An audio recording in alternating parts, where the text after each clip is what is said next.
taxes on Social Security benefits, and higher Medicare premiums. Be sure to consult with a qualified tax advisor before making any decisions regarding your IRA. Investment advisory products and services made available through AE Wealth Management LLC, a registered investment advisor. Insurance products are offered through the insurance business WG Insurance Services. WG Financial Group is an investment advisory practice that offers products and services through AE Wealth Management LLC, a registered investment advisor. AEWM does not offer insurance products. Insurance products offered by WG Insurance Services are not subject to investment advisory requirements. AEWM and WG Insurance Services are not affiliated companies. Investing involves risk, including the potential loss of principal. Any references to protection, safety, or lifetime income generally refer to fixed insurance products, never securities or investments. Insurance guarantees are backed by the financial strength and claims-paying abilities of the issuing carrier. This radio show is intended for informational purposes only. It is not intended to be used as the sole basis for financial decisions, nor should it be construed as advice designed to meet the particular needs of an individual's situation. WG Financial Group is not permitted to offer, and no statement made during this show shall constitute tax or legal advice.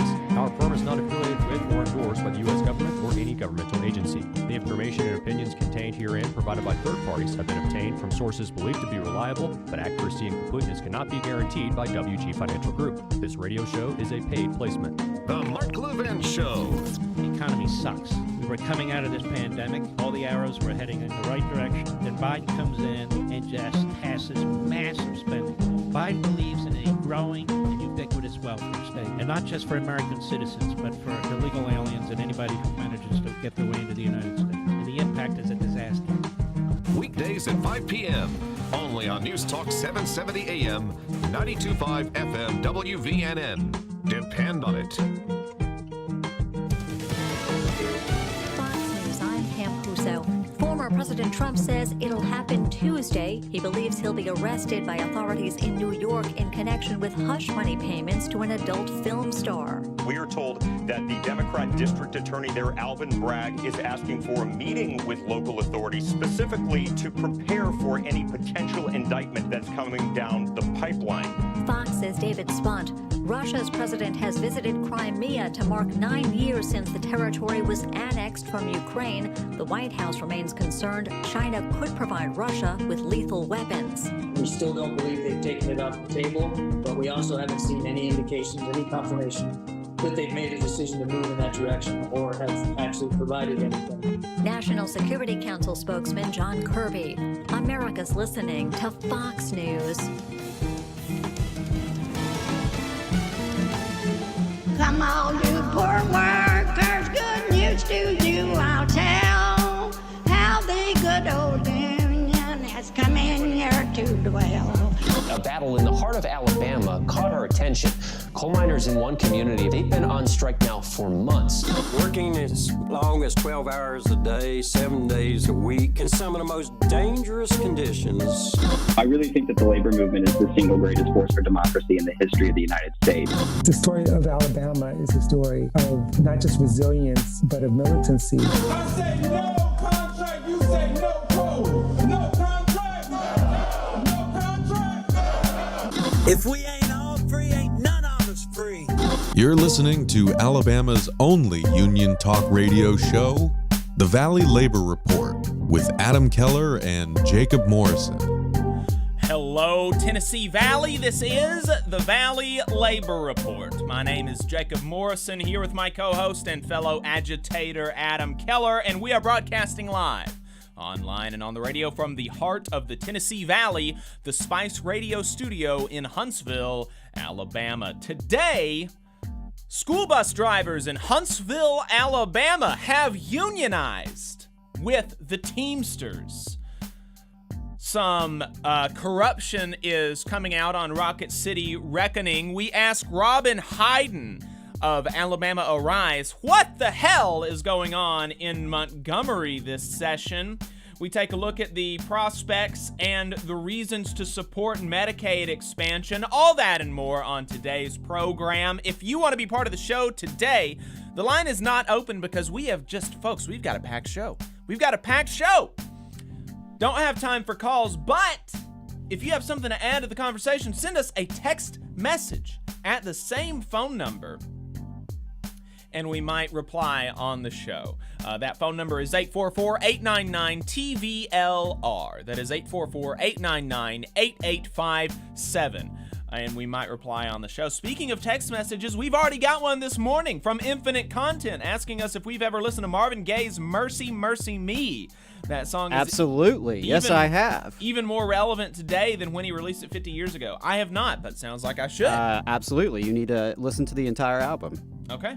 Well, there you go. That's on the agenda for this weekend. Folks, if you haven't gotten enough of us by the time that we wrap our hour here on the radio, or if you just want to see what we're up to throughout the week, then you can find us anywhere you find anything online, especially at our website, where we broke, get this, folks, 200 school bus drivers unionized in Huntsville, Alabama, and we broke the story, okay? No other local news mentioned it. Hell, we broke the story. Actually, if you really want to talk about who broke the story, we broke the story with our Last Week in Southern Labor segment, hat tip to Jonah Furman, like 6, 7, 8 weeks ago.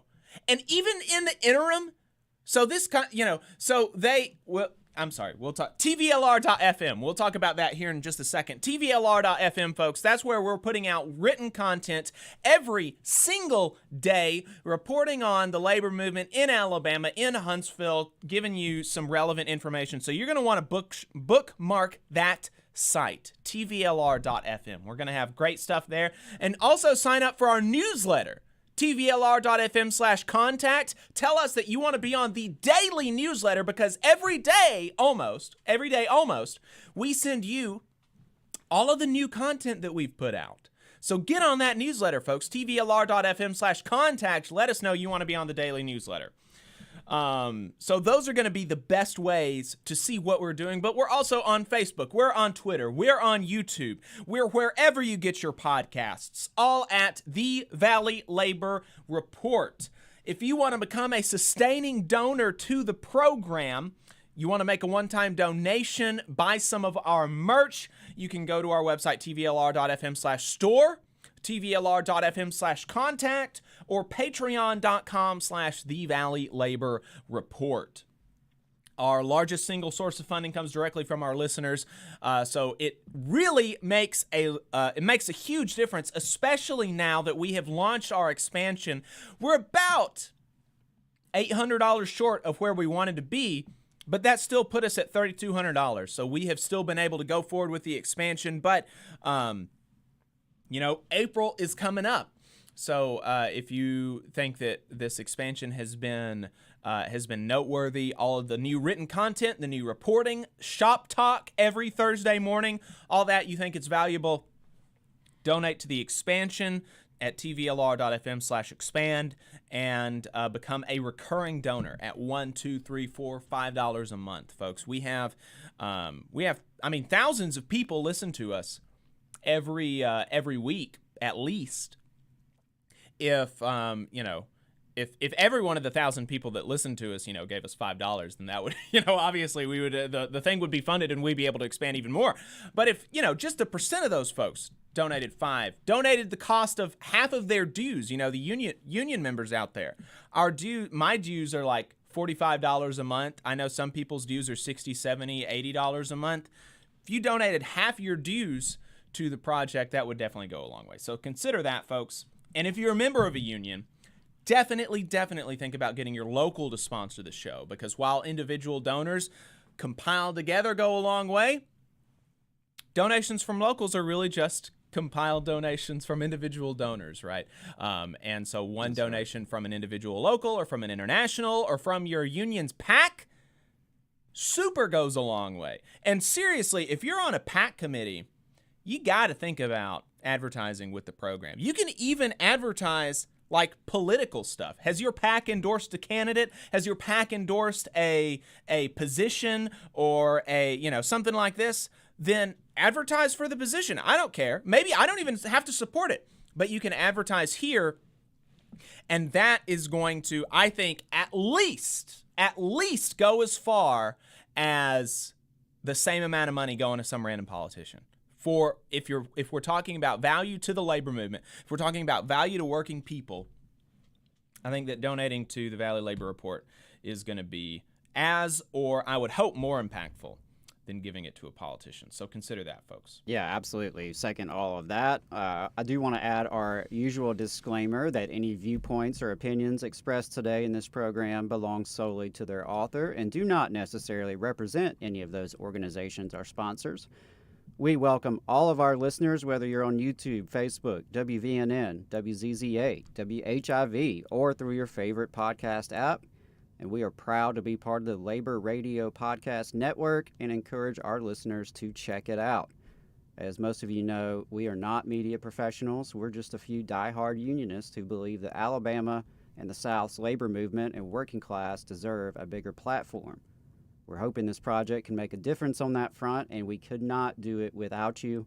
We want to thank everyone for tuning in this morning. Whether you're a loyal fan or a first-time listener, we appreciate you spending some time with us. Absolutely, absolutely. So let's dig into this with the Teamsters. This is some, what's going on? Are we, okay, we figured out the audio. So the, like I mentioned, like I kind of teased in the opening, folks, we broke, and has there even been any local media reporting on it since? Not yet that I've seen. Not yet that I've seen. That's wild. That's absolutely I half wild. expected someone to copy and paste my article after it came out, but they haven't even done that yet. Yeah. 200 school bus drivers in Alabama, in Huntsville, Alabama, have, we've got those little snippets on Google? Google is pulling from our website now. If you Google Huntsville, Alabama school bus drivers unionized, it pulls a snippet from our article. They don't even have to visit our site. Isn't that great? Lovely. Thanks, Google. Yeah, thanks, Google. But so on March the 8th, school bus drivers in Alabama's largest city, love to point that out, in Huntsville, Alabama, unionized with Teamsters Local 402 with a huge margin of victory. 131 yes to 6 no. 131 yes to 6 no. The nearly 200 drivers contracted by Huntsville City Schools are now officially organized with the International Brotherhood of Teamsters. So, I mean, that's some really cool stuff there. It is, yeah. And as my brother Isaac put it, they went from privatized to unionized. How about that? That's right. We love it. We love to see it. Talk to us about that privatization piece, because that's kind of an interesting dynamic that in a way made this campaign possible. Right, absolutely. Yeah, so a little background. The drivers work for a company called First Student. It was Apple Bus. Apple Bus is out of Missouri. They've had a contract with Huntsville City Schools since 2018. But last year, a Ohio-based company called First Student acquired Apple Bus. And it just so happens that First Student happens to be all over the country, and the Teamsters deal with them all over the country. So Huntsville City Schools has been a pioneer of privatization of support services among school district staff in Alabama. And, really they have paved the way for other districts, unfortunately. So with this practice, what we're talking about is the school district takes what would normally be a public sector job with all the retirement, healthcare, salary, legal rights, etc. that comes with that. And instead of it being public sector, it's outsourced or privatized. The school district, instead of directly employing those positions, will hire staffing agencies and contractors to fill the positions. And see, Huntsville City Schools has long outsourced its school bus drivers. I can't even remember, how long that's been happening. It's a very long time. And over the past 15 years, the school district has privatized a significant portion of its other support services, relying on agencies like Spur, Kelly Services, those kind of companies to provide the school system's cafeteria workers, custodians, security guards, instructional assistants, even receptionists and office staff. You can walk into a Huntsville City school and run into 3 or 4 adults before you find someone who actually works for the school district. And, as you can imagine, these outsourced workers typically lack paid sick leave, a defined benefits pension, due process rights, and the other benefits and rights established by Alabama state law and local school board policy for public school employees. However, because these workers are not directly employed by the public school district, they fall under private sector rules regarding unionization. And of course, the framework for private sector unionization is established by the National Labor Relations Act, the NLRA, which is overseen by the National Labor Relations Board, the NLRB.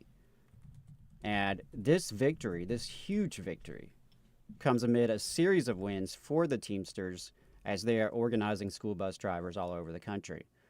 So that includes wins at this company, at First Student, which again bought Apple Bus back in 2022. And the Teamsters have negotiated with them successfully across the country. They've also organized new unions. Just in the past few months, they've had successful elections under the NLRB. They had one in Amarillo, Texas, where 98 First Student school bus workers voted 61-9 to join Teamsters Local 577. And they also won in South Sioux City, Nebraska, with a 24-6 win, with those 35 school bus drivers now in Teamsters Local 554. So really just fantastic news to see privatized employees just take matters into their own hands and organize. Credit to these bus drivers, credit to Teamsters Local 402 and their business agent, Joe Gronick. Really, this is a fantastic victory, and I can speak not just for me, but I think for all of us at the Valley Labor Report that we're excited about it, and we really welcome these brothers and sisters into our local labor movement. Absolutely. Absolutely. Looking forward to continuing to update y'all on the story. So, like I said, we'll have more. We're going to have more. We're going to hopefully, Lord willing, be able to talk to some of these bus drivers, talk to some of the organizers. Yes. So make sure that you bookmark TVLR.fm because we'll be updating as we get we'll be giving y'all updates as we get them, folks. So make sure that you do that. Yeah, absolutely. We're going to go ahead and take a break really quick, and then on the other side, we're going to be talking to Robyn Hyden of Alabama Arise about the legislative session that's happening right now here in Alabama. So don't go anywhere, folks. We'll be right back with the Valley Labor Report. IBW 558 is like a great football team. You've got to have the aptitude, skills, and knowledge to outperform the competition. If you're a non-union electrician, now is the perfect time to get off the sideline and join our team. We have the absolute best wages and benefit package in North Alabama and Southern Tennessee. It's because our team stands together, bargains together, and our families benefit from it. With immediate openings, you have the opportunity to see why the IBW is the right choice. Support for the Valley Labor Report comes from the International Federation of Professional and Technical Engineers Union. Learn more by visiting www.ifpte.org.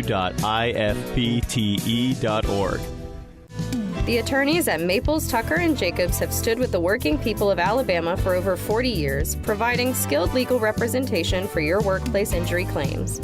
When you are injured on the job, it can be a scary time. The attorneys at Maples, Tucker & Jacobs have the experience to guide you through the process to make sure that you and your family are properly taken care of and your rights are protected.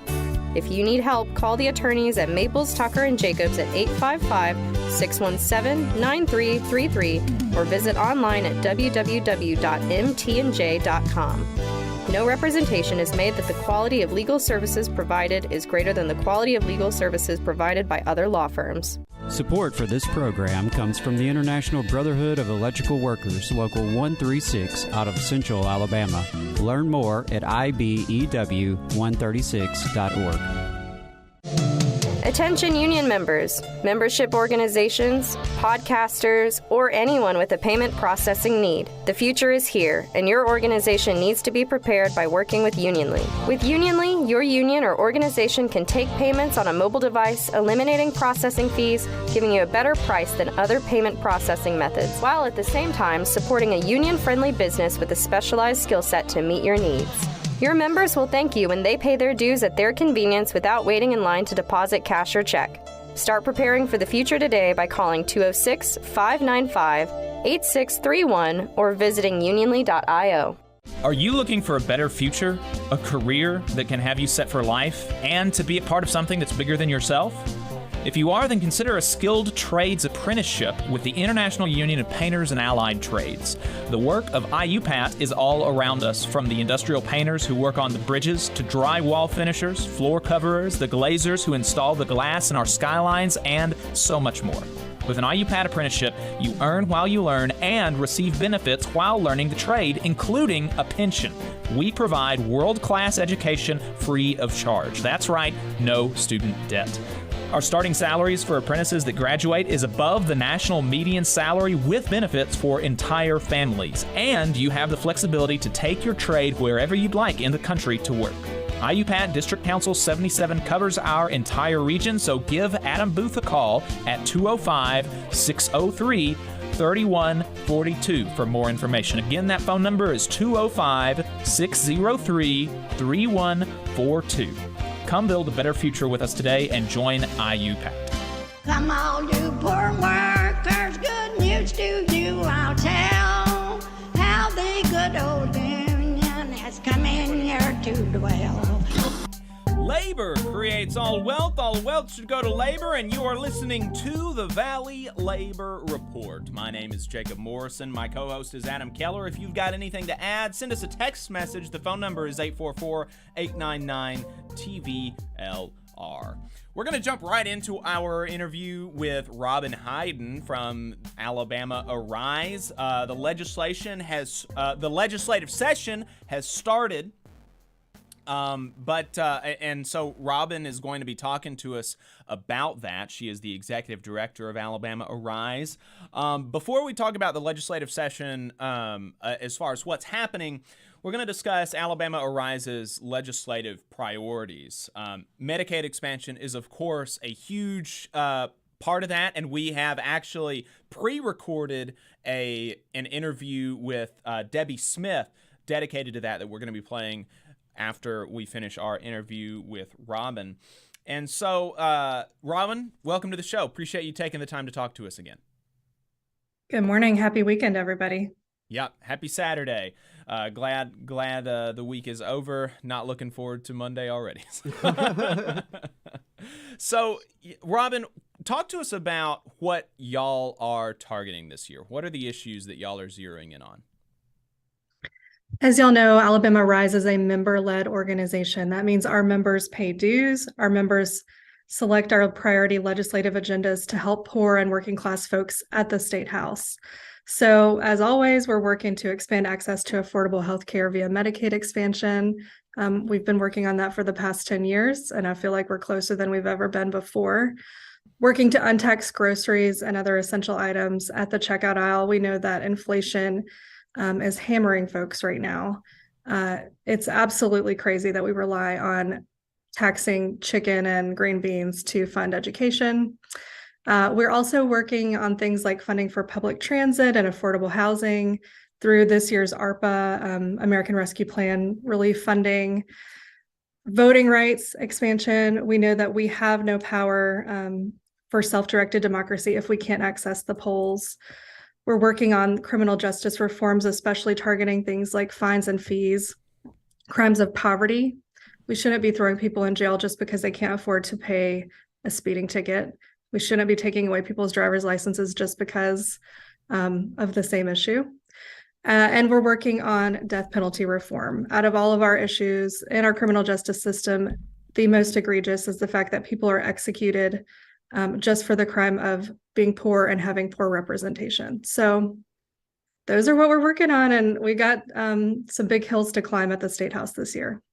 Absolutely. And if y'all want some more details about Alabama Arise's legislative priorities, the first article on our website right now at TVLR.fm is a review of their policy session that they had about a week and a half ago now, where they reviewed some of these policy priorities, as well as y'all talked about some of the best ways to actually get involved in the legislative process. You talked about, even when to contact legislators, what legislators would, be the best to, contact, which ones are maybe the most movable.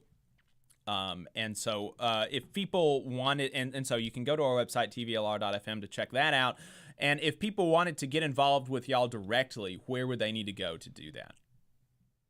You can join us on our website, alarise.org, alarise.org. You can join us as a member for a gift of any amount. We would love to have you. You can sign up for legislative alerts, event notifications.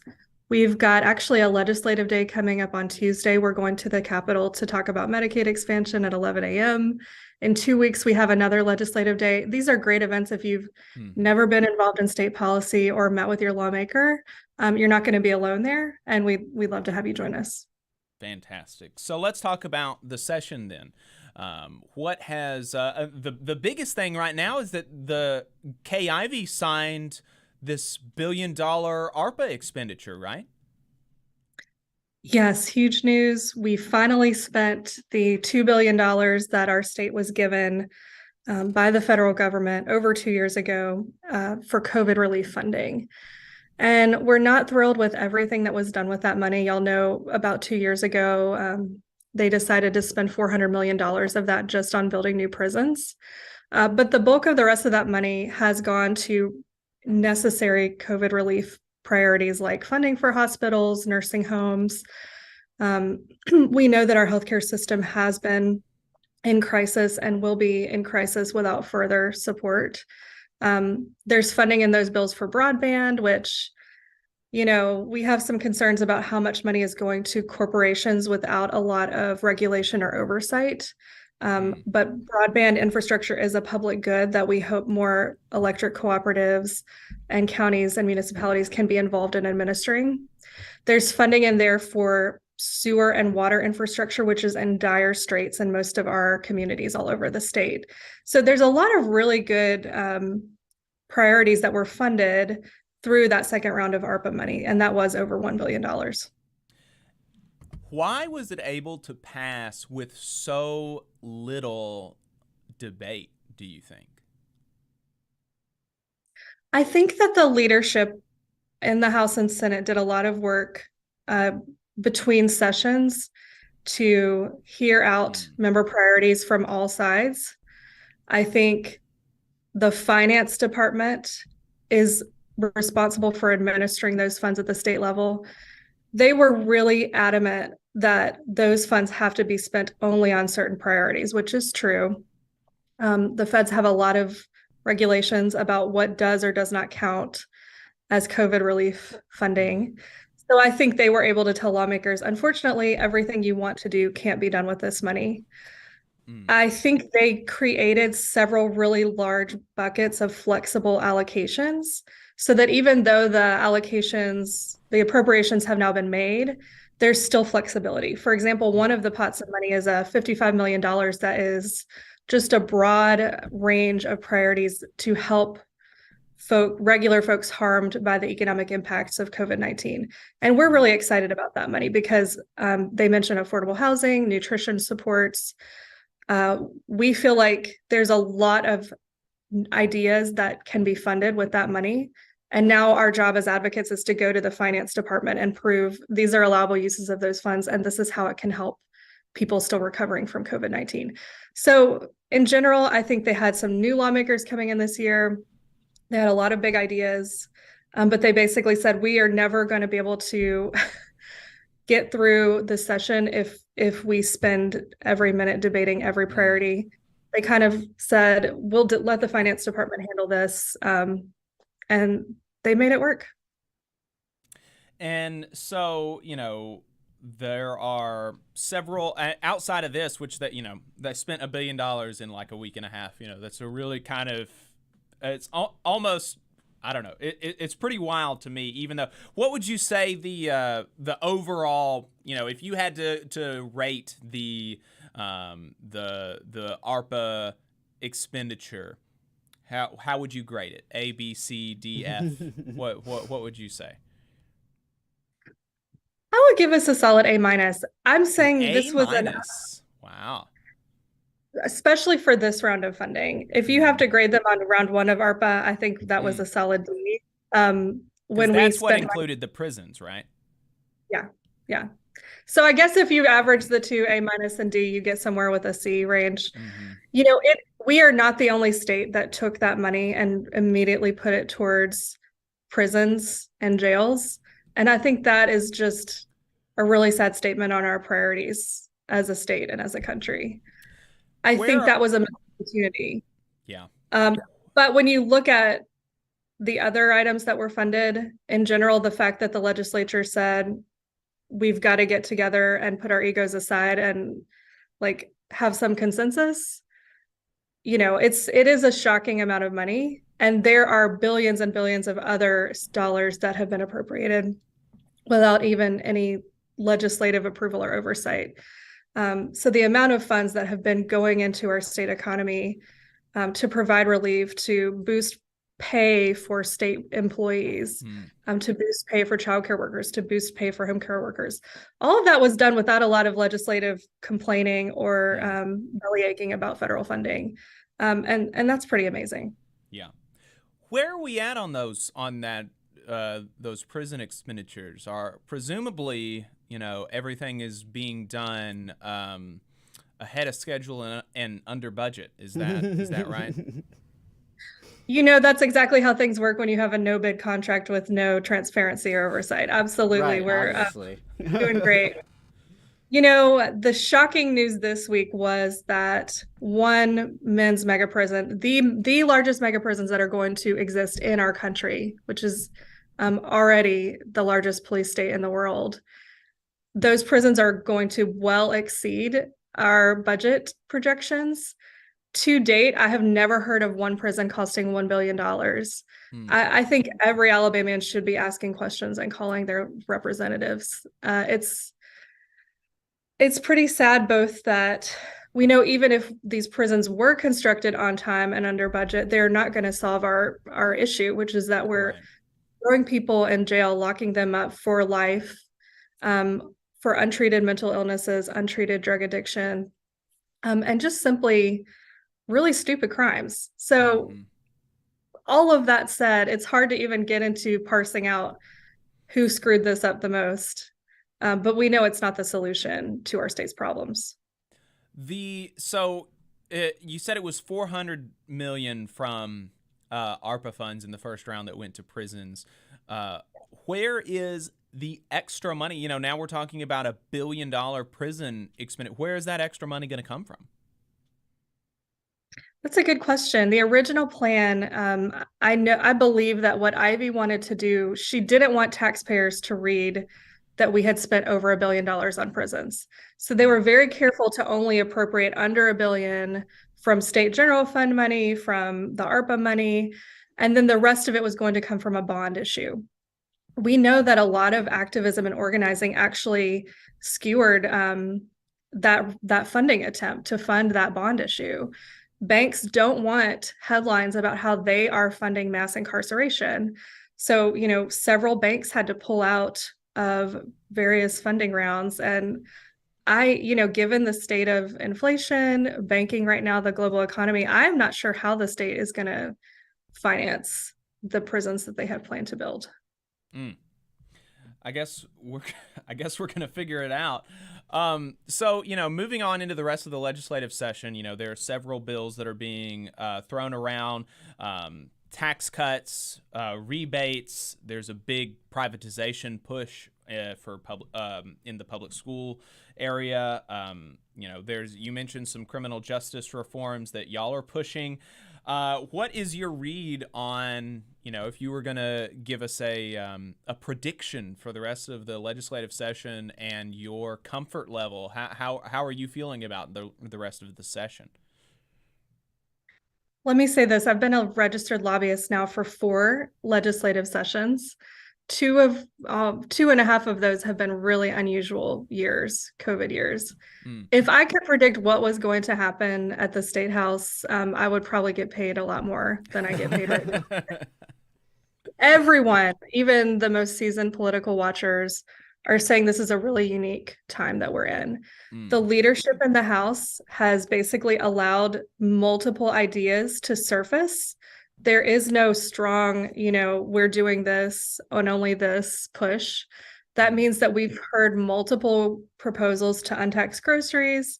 We know that the governor has her proposal to give a tax rebate, but legislators don't actually seem that interested in promoting that proposal. It would cost way too much money, and it's not very targeted to workers who need that help the most.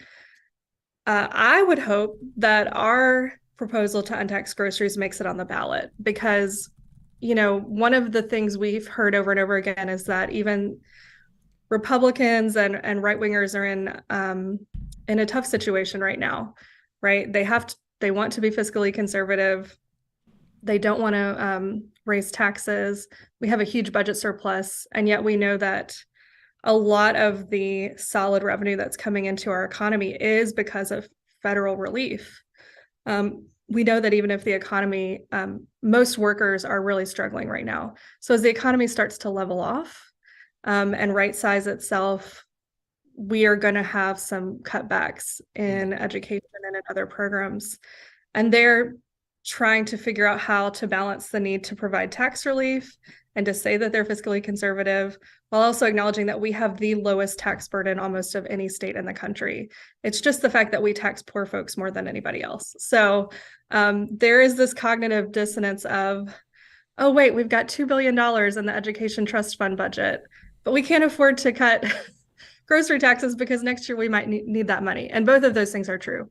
What we're proposing is getting rid of a tax loophole that benefits wealthy taxpayers.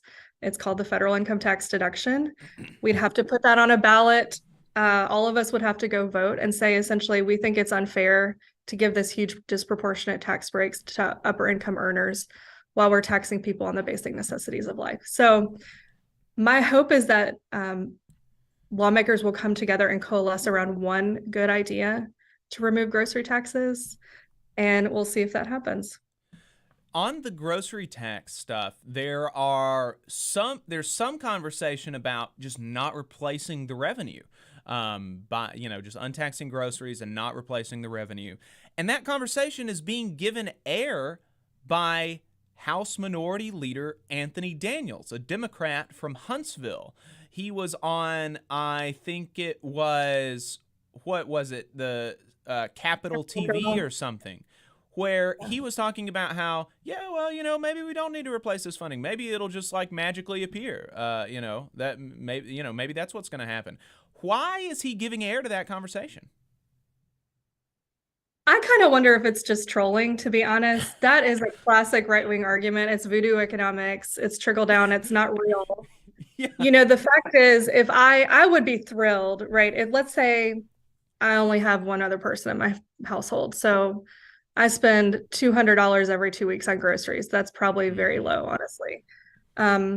If I save 4% every 2 weeks on $200, I'm not then going to turn around and go spend $200 on some other sales taxable item, right? That just doesn't make any sense at all. So I've had this conversation with Leader Daniels with all respect. I think everyone knows that math really doesn't work. Now, we have seen the city of Clay actually took the step to cut their grocery tax in half just to see what would happen. And they have a rollback provision. I think that if their revenue falls too much, that, they would reassess that. And they have come out and said so far it hasn't been too bad of a hit to their funding. But I can see the idea of let's try it for a month or 2 months and see how it works out. We just know historically that education costs money. Food is one of those expenses that people spend money on every month, and it reliably does bring in sales taxes. So I don't think we should be taxing food, but we shouldn't be dishonest about the fact that it will cost our state money to lose that tax revenue. Yeah, that seemed very, very odd to me, and even potentially kind of dangerous, because like I said, it gives air to this conversation that we can just do this without any repercussions in my view. And like you said, if you save $20 $40 a month, you're not going to be able to go and spend $400 on some other sales taxable item. That's a very good point. And it's also a very good point that taxing groceries, because there's this idea in economics of elasticity, and so when my budget, if I were to take a pay cut, what are some of the first things that would go? Eating out, going to the movies, things like this. I'm going to continue to buy groceries. And so there's this, groceries are a relatively stable item that you can expect stable income from. But if we get rid of that stable income and we just hope that, out of nowhere, we continue to get more sales taxes from, stereos or flat screen TVs, in an economic downturn, we'd be putting our education budget in even more of a risk, because it's dependent now on even more elastic goods that are going to be even more likely to be cut in a household budget whenever there's a household recession, let's say. And so I don't know. It was very concerning to me. I was concerned. And now on the other side, I'm concerned about some proposals from Republicans, which they only want to untax healthy foods. So I don't think that it's the government's job to decide what is or is not a healthy food. And in fact, I can't believe that any conservative person, small government person would make that argument as well. And grocers will tell you they also don't want to be in the position of deciding item by item what is or is not health food, not health food. Senator Orr has proposed a bill that would only untax foods that are eligible for the WIC program. WIC is a very limited program for women, infants, and children.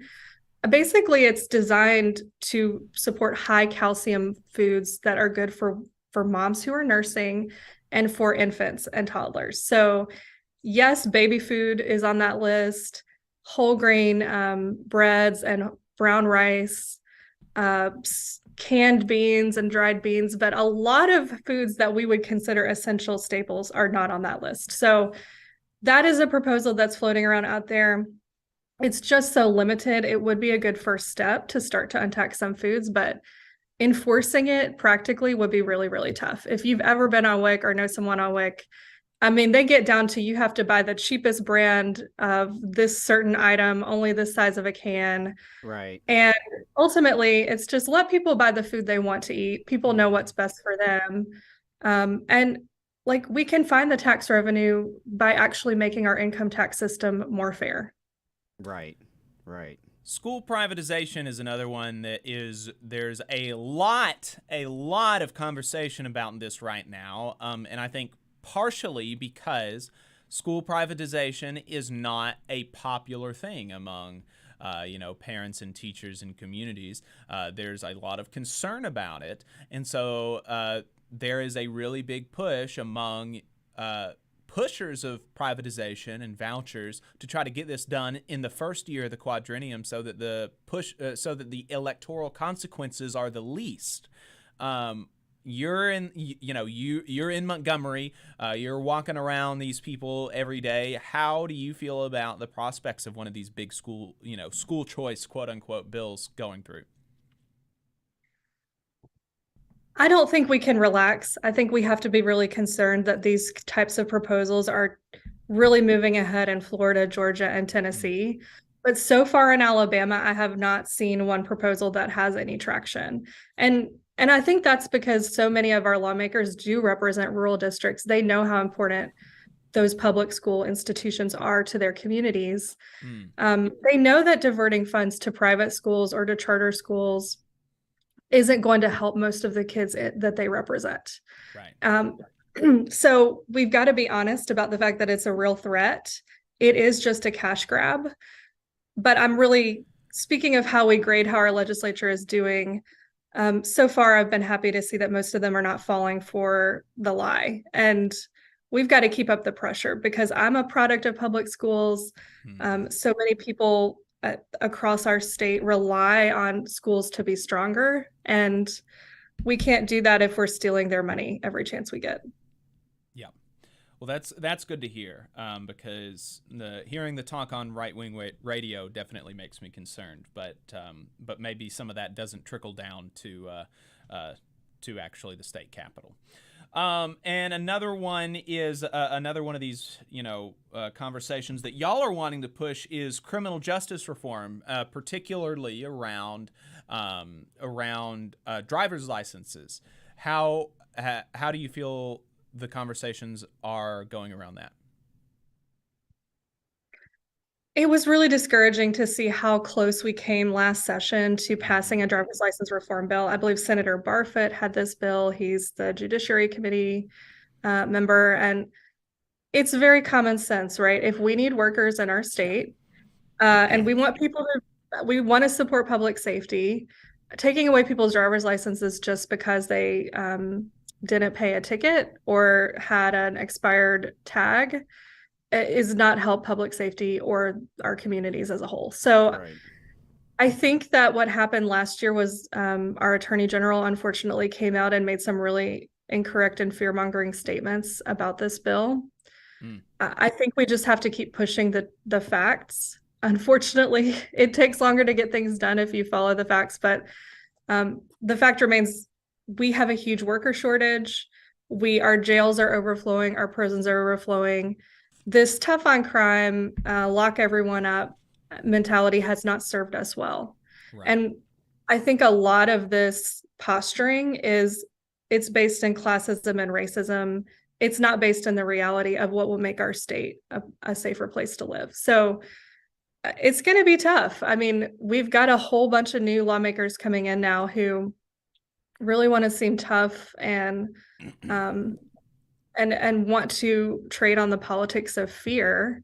And we have to say fear is not a good metric to make public policies around. We've shown that, we can make our community better by investing more in education and mental health care, substance use disorder treatments, versus, hey, if you screw up, we're sorry, you have forfeited your life and you must pay through, the decades for mistakes that you've made. Absolutely. There was a big anti-protest bill that went forward last session that did not pass, and I haven't seen any talk about it being resurrected this session. Do you think that kind of issue is lost its resonance among the folks that would be interested in passing such a bill?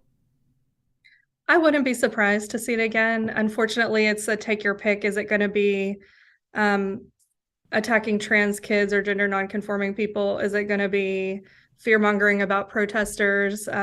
What is going to be the red meat issue of the year? Trying to ban abortion even more. These are not... I do find it interesting to look at some of the discourse around protest and how it shifted after January 6th. After it shifted with the trucker protests that were going on.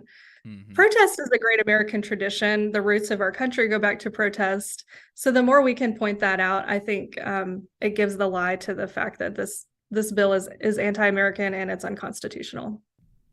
Anything else? Any other big issues that we should be tracking?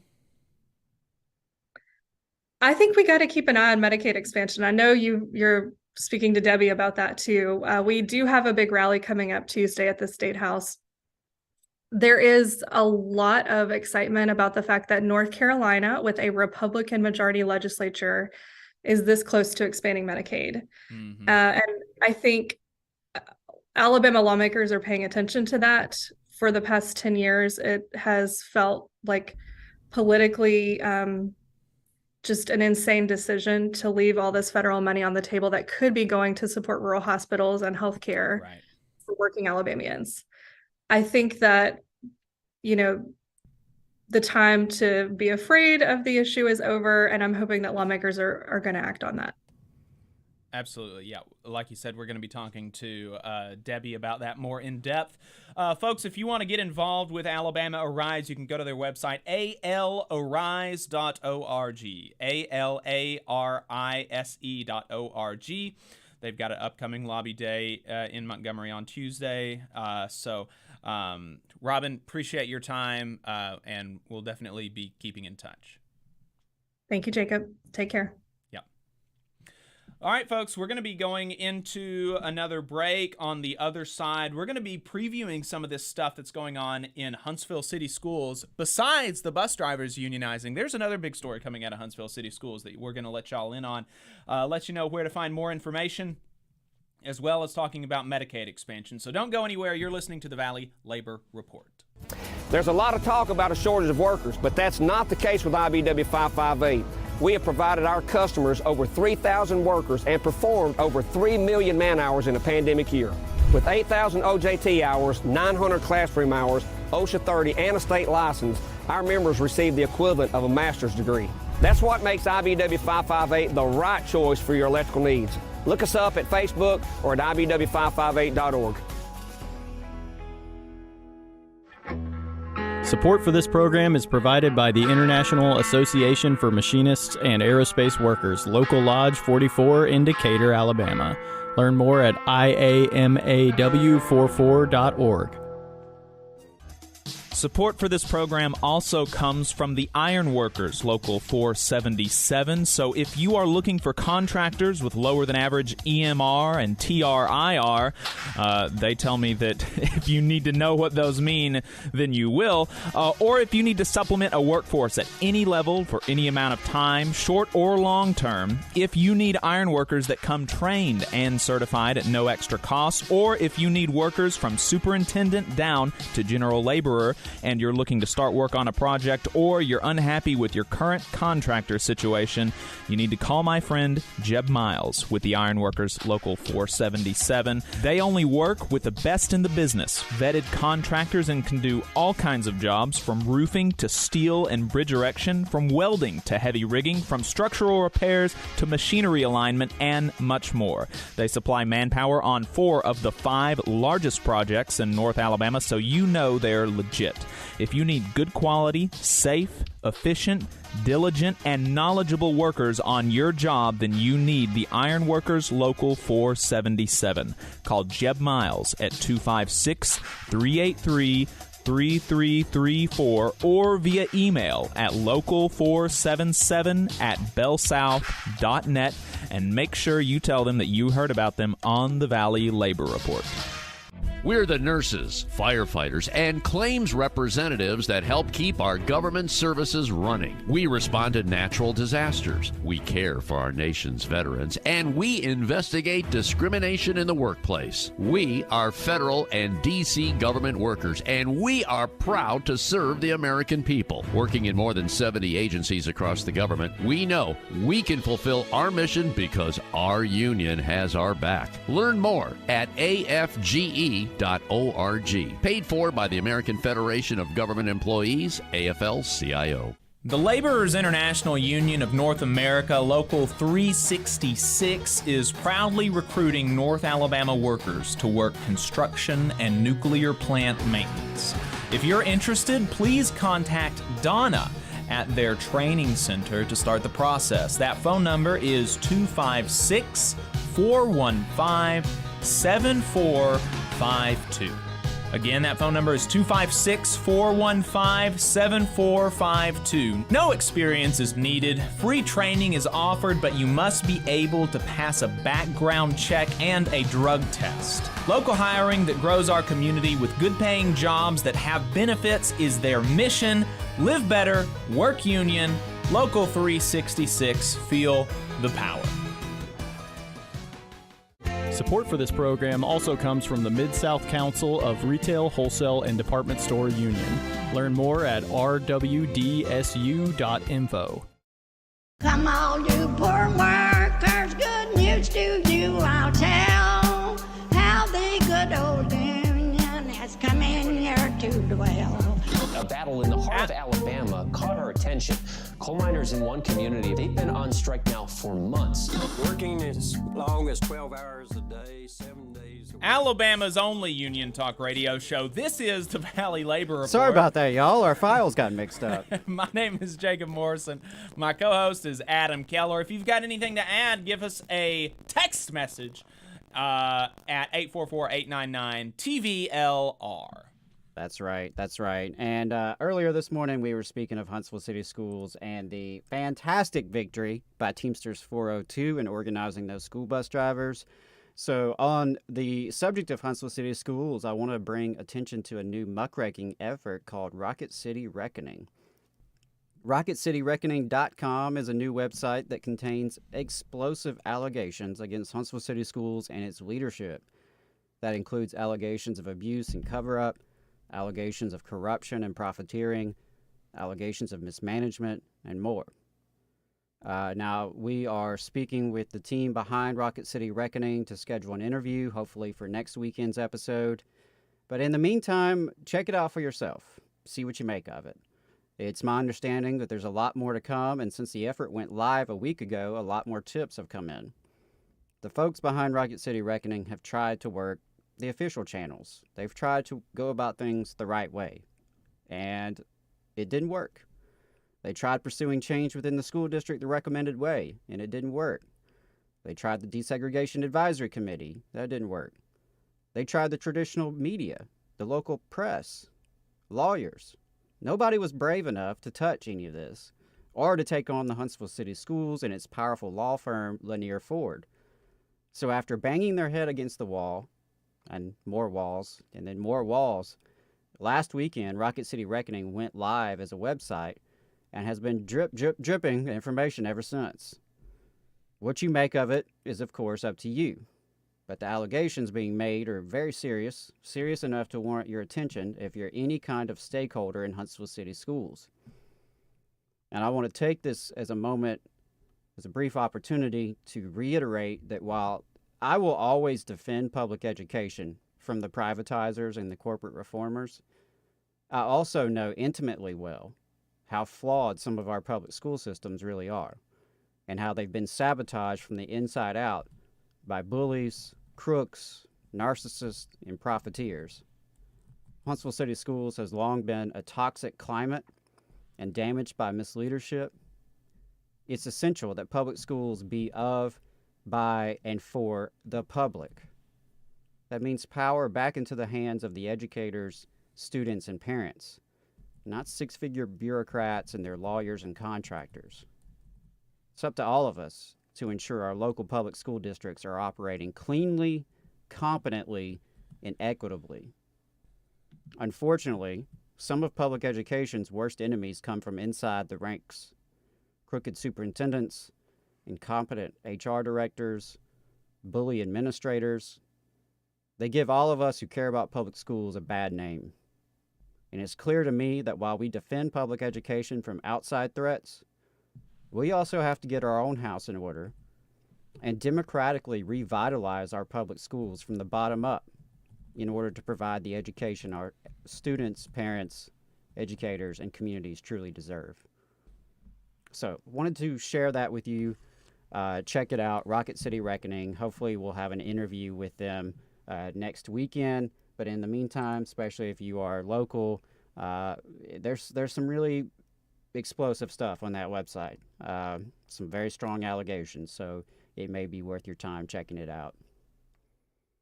And without further ado, we are going to play this interview with Debbie Smith from Cover Alabama. We mentioned Medicaid expansion as a big push earlier with Alabama Rise. And so we spoke with Debbie about Medicaid expansion and its prospects this year. So check it out.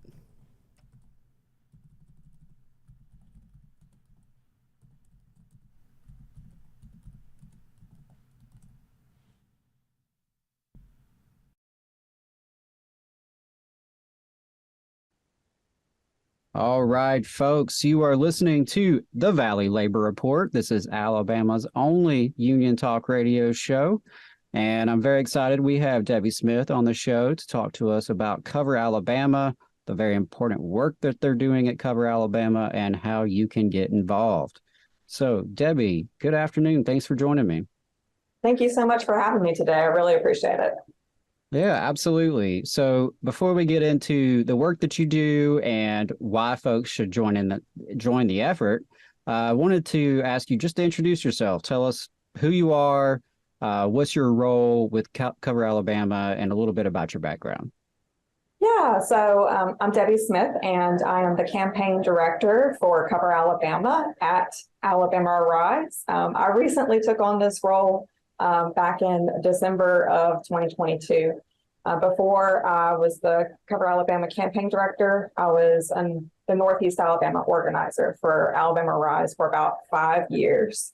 So this work is not new to me. And even before I joined Arise, I also did health advocacy work in Mississippi at the Mississippi Health Advocacy Program for 6 years. Did some health advocacy work there, as well as some direct service work. I used to sign people up for health insurance coverage and help them if they had any issues with their insurance coverage, and including accessing Medicaid. So yeah, you've definitely been on the front lines of the healthcare fight here in the South. And if I'm not mistaken, I think we may have a hometown in common, because I'm from Meridian, Mississippi, and I know maybe you've spent some time in Meridian. Is that right? Yeah, I claim Meridian. I was actually born in Virginia, but my dad was in the Navy and was stationed. That was the last place that he was stationed. Naval Air Base. So that's where I graduated high school. That's where I went to community college, where I met my husband. So yeah, I claim it as my hometown. Great. Yeah, it's always nice to run into fellow Meridian folks up here in Alabama. So that's awesome. Well, yeah. Debbie, and yeah, I got to know you when you were still in that role with Arise, doing good work out in the Scottsboro, Jackson, DeKalb County area. Yeah. So very excited to see you in this position. So tell us, what is Cover Alabama? Yeah, so the official language is we're a nonpartisan alliance of 120 community partners, consumer groups, businesses, healthcare providers, and faith groups advocating for the state of Alabama to provide quality, affordable health coverage to its residents and implement a sustainable healthcare system. So basically, we're just a group of organizations working together, trying to convince the state to expand Medicaid is really what it comes down to. Right. And I was going to ask you, kind of to explain what your mission is and what kind of work you're doing. But maybe before you dive into that too much, remind folks, what is Medicaid expansion? Why is that even, a topic of discussion? Yeah, it's a topic of discussion because there are a lot of people who have low incomes in our state and still don't have access to health insurance coverage. There's a lot of people in what we call the health coverage gap that expanding Medicaid would help with. So people in the coverage gap, they make too much for Medicaid to qualify for it as Medicaid is right now, but not enough to qualify to get help paying for their premiums on the health insurance marketplace through Obamacare. So they're kind of stuck in the middle with too much income from Medicaid, but not enough to get help from the health insurance marketplace. And a lot of people don't know that the income level for Medicaid is extremely stringent. Adam, do you know what the income level is for? It's like 4 figures or something, right? It's a very, very small amount in a year that you can make. It's very low. So for a family of 3, the monthly income limit is $372 a month. Wow. For a working adult to be able to access insurance coverage. Now that's if they have to have a child as well in order to be able to access that coverage. And there are different income limits for people with disabilities, people in nursing homes, and pregnant women and children. Those are higher income limits. But if we're talking about people, like young adults and between 18 and 65, then that's the income limit that you're looking at, and you have to have a child. So if you have a very low income and you don't take care of a child, then it's possible that you'd have absolutely no access to Medicaid coverage. At the other end of the spectrum, again, you have to have that minimum income in order to get help to pay for health insurance coverage on the health insurance marketplace. You actually have to make $2,072 a month in order to qualify. So $2,072 or more per month in order to get help on the health insurance marketplace. So obviously that's a huge gap, right? It is.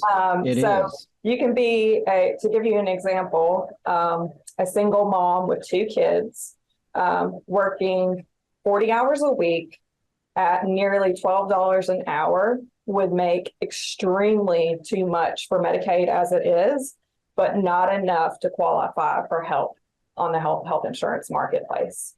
So Yeah, it's pretty stringent requirements. There's a lot of people who would benefit from Medicaid expansion. About 300,000 people across the state would benefit from us closing this gap and filling this hole and allowing these people to access health coverage where they don't have any other options right now.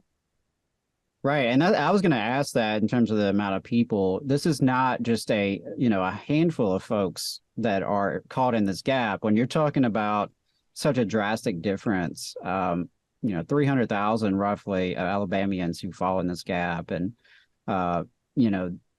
the idea that a working class mother, a single mom making $12 an hour could not qualify for Medicaid in the state of Alabama, but of course won't be able to afford, decent health coverage if it's even offered through their job. I mean, it's just, right. Yeah. So we're thinking about restaurant workers, we're thinking about home health aid workers, childcare workers. Like these are all people that you want to be healthy too. Right. So. And y'all have highlighted like barbers, hairdressers, folks like that maybe aren't as in the news, aren't as discussed as much. But again, there's another group of workers who are interfacing with the public every single day, and they are caught in this gap. So, so Cover Alabama, as you mentioned, is a coalition of groups. Y'all are doing the work of pushing for Medicaid expansion, which, on this show, we've been very clear about as one of, to me and to Jacob as well. It's just one of those no-brainer policies that, it's sad that we're still having to argue over it and advocate for it. But on that mission to achieve Medicaid expansion in Alabama, y'all have an upcoming lobby day. So could you tell us a little bit about your upcoming lobby day? When is it and what are you guys trying to do there? Yeah, so we're really excited about our upcoming lobby day. This is going to be Cover Alabama's very first lobby day since we launched in April of 2020. And basically, really, it's just a fancy rally that we're going to have at the State House for Medicaid expansion. So we're going to have various speakers there to talk about the need for Medicaid expansion. So we'll have people who are actually in the coverage gap sharing their stories of what it's like to be in the coverage gap and why they're there, why we should expand Medicaid. I think those are the stories we want to highlight and uplift the most because it really personalizes it, puts a face on Medicaid expansion, not just a topic, not just a hot topic around the State House. These are real people who are suffering, right? So we want people to see and hear those stories because they're so important. In addition to that, we're also going to have business leaders, faith leaders, rural healthcare providers talking about their different perspectives on why we need to close the coverage gap in Alabama. So it'll be about an hour long, again, rally type bill. We're hoping people will bring signs and we'll be inviting the press there as well to cover the event. Really excited about it. And I'm really hoping that people walk away with a sense of inspiration and that we can get this done. I didn't tell you the date and time, did I? You didn't. So yeah, remind us when is the lobby day and what's the logistics on that? Yeah, okay. So it's going to be Tuesday, March 21st at 11 a.m. to noon. It's going to be in Montgomery on the State House steps. And so people will just meet up at 11 o'clock and have a chance to gather materials. Again, just have the opportunity to listen to those speakers that I just mentioned. And then after the rally / press conference, we're going to make sure that people have all the materials that they need to go speak with their lawmakers right after that rally and let them know that they would like to see Medicaid expanded in Alabama. So if someone's listening and they've never been to the State House before, they've never lobbied, quote unquote, their legislator, y'all are gonna try to make it as painless a process as possible. It seems like y'all are really trying to prepare folks. So as you said, right after the event, they can go, they can find their state senator, their state representative, and have a conversation. That's right. And we're going to have those materials that you need as far as we'll have talking points ready for you. We'll have fact sheets that you can give to your legislators with the information about who's in the coverage gap, as well as the economic impact, because let me tell you, those numbers are great. So people can just share that information with their lawmakers right afterwards. But if you register in advance, you'll also get a packet to help prepare you beforehand with all that information, as well as a training of our grassroots lobbying training that we did about a month ago that you could potentially watch to help you get prepared for the lobby day. Absolutely. I mean, and that's one of the things I love about Cover Alabama and Alabama Rise that y'all are, working with is y'all are very intentional about supporting your members in doing the work. The thing about it is that even though this is a huge coalition and it does involve, some fairly prominent folks, it does involve business groups and faith leaders, but at the end of the day, when ordinary citizens from the grassroots level are fighting to make policy changes, we don't often have the benefit of high dollar lobbyists and, huge PAC contributions that are behind us and things of that nature. It's all about the people power. And yes. So I feel that y'all really try to harness that people power. And I think the experience of hearing from folks in the coverage gap, I would hope it's going to be very powerful for folks to take away, because in my experience, we can speak statistics and we can talk facts. And while I love that stuff, not everybody does, right? You say 300,000 people could get health care and, some folks may struggle to conceptualize, well, 300,000, okay. But when you start to hear the personal stories of someone's mother, someone's brother, someone's child, who's working hard day after day, but just can't get ahead because of the high cost of healthcare, and there's something on the table to fix it. Yep. I think that's huge. Absolutely. And you mentioned you want the attendees to feel inspired that this can be done. What are you hoping the legislators take away from this experience? Because conceivably, they're going to have a lot of conversations on the 21st with their constituents. What do you hope they take away? Yeah, well, that goal is to have as many constituents speak with them as possible, because they do claim that they haven't heard enough about Medicaid expansion from their constituents, which we know. Really? Yeah, we know that isn't true, but, we like to make a real public display to show, like, for sure, like, look, dudes. Right. But look how many people we have here. But also, we have polling that shows that 70% of Alabamians already support Medicaid expansion.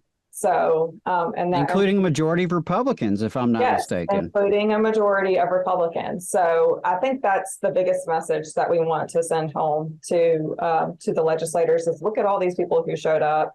This is a representation of that polling that we have showed you over the last couple of years. People want this done. You need to give up your politics, stop whining over it, and give people access to healthcare. It makes sense, to give people the coverage that they need, not only and morally, but also financially. We can do it.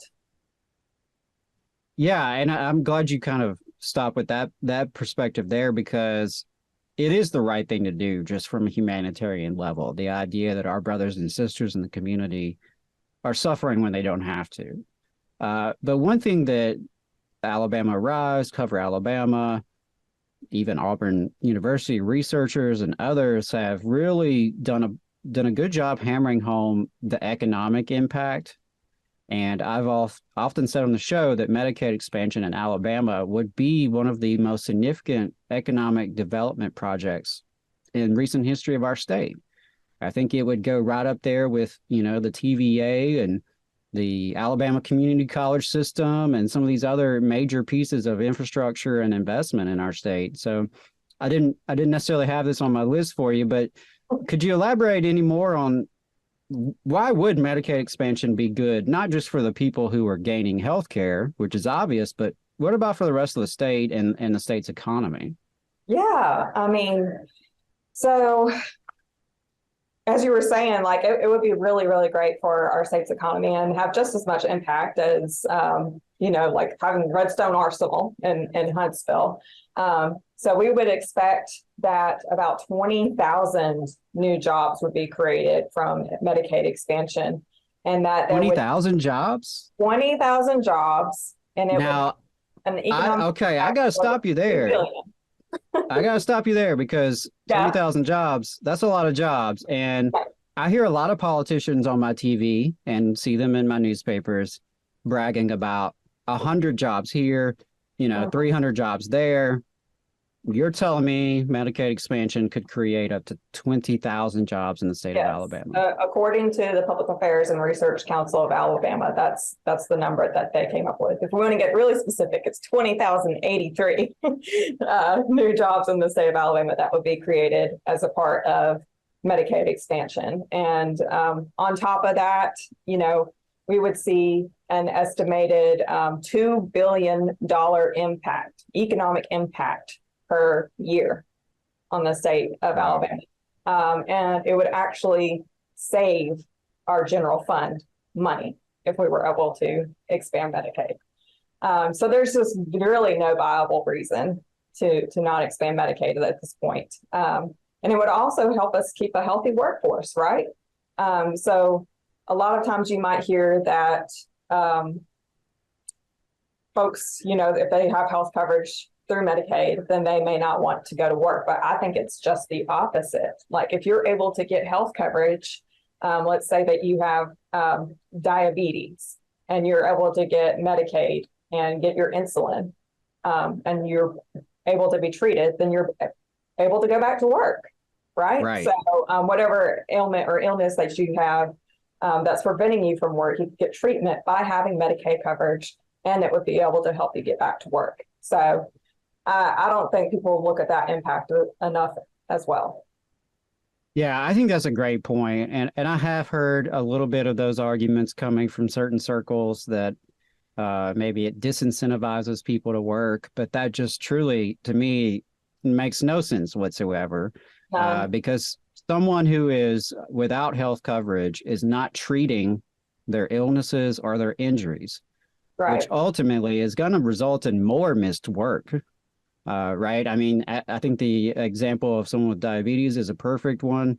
That's a situation where people need ongoing health care, ongoing medication to maintain.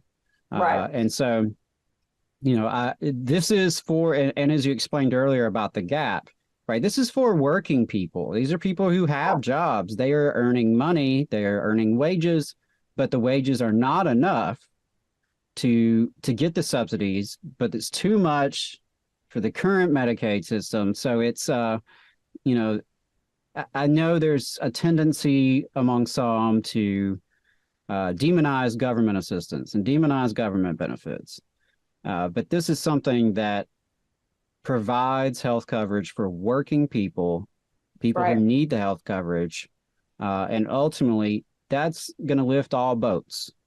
By benefiting our economy and, the job impact, the economic impact. And the last thing on that I wanted to kind of pull out for a sec is the financial aspect of it. Because if I heard you correctly, this will ultimately save money for the general fund. And I believe the research has been pretty clear that this is a program that will pay for itself. Yes. It seems there maybe is some more debate about like upfront costs potentially, but it seems pretty clear that like once this thing's up and running, it's not going to be a drain on the budget. In fact, it will be a boon to the budget, and will save in certain other areas, while of course will benefit from the additional revenues created by the economic activity. So when I hear legislators say they can't afford to do it, what's up with that? Well, I just have to think and hope that maybe they haven't been educated on some of the new developments that have happened with Medicaid expansion over the last couple of years. So yeah, you're right. before some new economic incentives were passed, we would have had to look for some upfront costs, about $225 million a year for Medicaid expansion. But with the American Rescue Plan that passed back in 2021, there was actually an incentive for holdout states to go ahead and expand their Medicaid program, where they would offer a 5% increase in the current Medicaid match rate for the first couple of years in order to pay for it. It's strange to pretend as if something that will pay for itself is unaffordable, and something that, and something business folks know full well is that sometimes you spend some money to make some money. Sometimes you invest and the investment pays off. And this, to me, seems like an investment in the people of Alabama and the health and well-being of Alabama. And it's an investment that will pay off. And I'll ask you this, is there any state that's expanded Medicaid that has reversed it? No. To your knowledge? No, none have reversed it. We are actually up to 39 states that have expanded Medicaid so far. It really looks like North Carolina is going to do it very soon. It just passed their House, and their Senate and House announced a deal literally last week that they agreed on, that they said that they're going to pass very soon. So really excited for North Carolina. Looks like they'll be number 40. I want us to be number 41. And I'm really pray and hope that we can do that. And I know that we can, as long as we have everybody speak up and speak out for Medicaid expansion and put it on the top of the list of legislators' minds. Absolutely. And this, this seems like, if we're going to do it, why not now? Why not this year? There's momentum behind it. Now we've got other states in the South that have done it. Taxpayers in these other states, their federal dollars, they're enjoying the full benefits of those federal dollars they pay towards the Medicaid program, whereas we are not in the state of Alabama. So, as you said, it's going to take a people push. It's going to take folks really talking to their legislators and having conversations and sharing not just the facts, but those anecdotes as well. Those of you who are listening, if you're in the coverage gap, or if you have a family member, a coworker, a friend in the coverage gap, those stories sometimes resonate more with legislators than, the facts and figures. Oh, perhaps absolutely. It shouldn't be that way, but it is often. Yeah. Those personal stories are so crucial to turning the tide. So, and we do story collection on that. So if you do have a story that you would like to share to help us get Medicaid expansion across the finish line, you can visit coveralabama.org/share your story there. I also want to mention how you can go about letting us know that you'll be at Lobby Day. That's also on coveralabama.org, and it's under the Action tab, and you'll see 2023 Lobby Day. You can just click on that, and that'll take you to the registration page. If you can't make it to Lobby Day for some reason, which I know a lot of your viewers are going to be up in North Alabama, so I know it's a little bit of a trek to get down to Montgomery, right? Well, that's no excuse. You need to still have your voice heard, right? Absolutely. So we made it really easy for you. You can just go to coveralabama.org/alert, and you can put your information about where you live into that, and it'll pop up an email that you can send to your legislators demanding that they expand Medicaid and giving the reasons why we should go about doing it. So please take a moment to do that, to fill out that action alert and email your legislators about Medicaid expansion. It can make all the difference in the world. And that will also go about signing you up for other emails from Cover Alabama. So you'll know about events that we have coming up. And we do, occasionally we'll do regional events, like I'm sure we'll do some in Huntsville over the next few months. So lots of benefits to going and filling out that alert for us. Absolutely. So I definitely encourage folks to get plugged in, go to coveralabama.org/alert, contact your political representation, be signed up for the email list.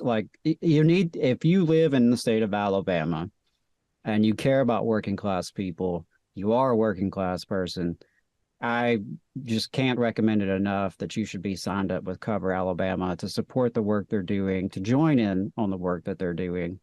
And you guys are on social media as well, correct? Yes, yes. We're Okay. on Facebook and Twitter. Just at Awesome. Cover Alabama on Twitter and Cover Alabama on Facebook. So you can follow us there.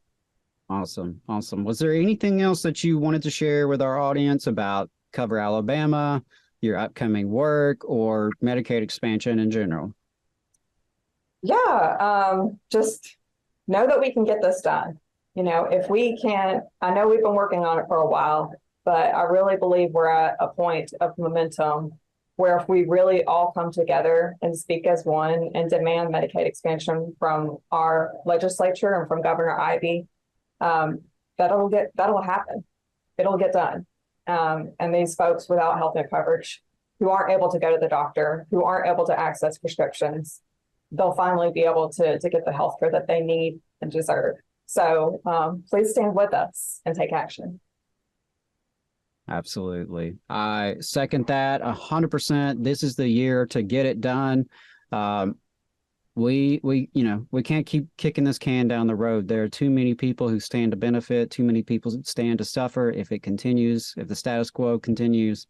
And we can see the news, we can see legislators talking about extra money in the budget, even in the general fund budget, not just the education budget. In fact, I saw the number 300 million. So the money's already there. Let's be real. Right. So there's extra money there. That's before you even factor in that the money, the extra incentive. Yep. Right. The extra incentive. Then you've got the economic impact of how it's going to pay for itself. I mean, we're out of time is up for excuses. Yes. Excuses aren't going to work anymore. It is up to everyday people to join together and make this happen. So Debbie Smith from Cover Alabama, thank you so much for being on the show. Thank you for the work that you're doing in Montgomery and across the state of Alabama. And we really encourage all of our listeners to stand with you and join the effort. Thank you so much, Adam. I really appreciate it. Absolutely. So that was our interview with Debbie Smith from Cover Alabama. So make sure that if you've missed any part of the show, make sure that you're following us on YouTube, because we always clip segments of the show and release them throughout the week on YouTube, and that's a good one to go back and watch. I just want to make sure that everybody knows that on Friday, unions in North Alabama are going to be meeting for a Thirsty Friday event at Jonathan's Grill in Madison. It's very, very casual, just hanging out with union members across North Alabama. So if you don't have anything to do on Friday at 5 p.m., go ahead and join us. There is an RSVP. It's not like it's super. The RSVP is, you can come if you don't RSVP, but if you do RSVP, it'll help us know how many people to ask for. And you can do that at tinyurl.com/24MAR Thirsty Friday. And we'll also put that in the chat. But yeah, go ahead and come out to that. We've shared it on the Valley Labor Report. The North Alabama Area Labor Council has shared it on their Facebook page, so you can go and find more information there. I know that I'm going to be there. Adam's probably going to be there. There's going to be some machinists there, some letter carriers. It's going to be a good time. I'm hoping, and I'm going to be reaching out to the Teamsters to see if they, to make sure that their UPS drivers and the new school bus drivers know about this, so that they can come and, meet the rest of their union sisters and brothers here in Huntsville and the greater North Alabama area. So yeah, come on out Friday, March 24th at 5 p.m. at Jonathan's Grill in Madison. Also want to say we've got a new sponsor of the Valley Labor Report, and we very much appreciate their sponsorship. That is the United Auto Workers Union. And so do you work in an auto manufacturing plant? Are you tired of taking pride in your work without getting the respect you deserve? If you are, then consider joining the fight to unionize.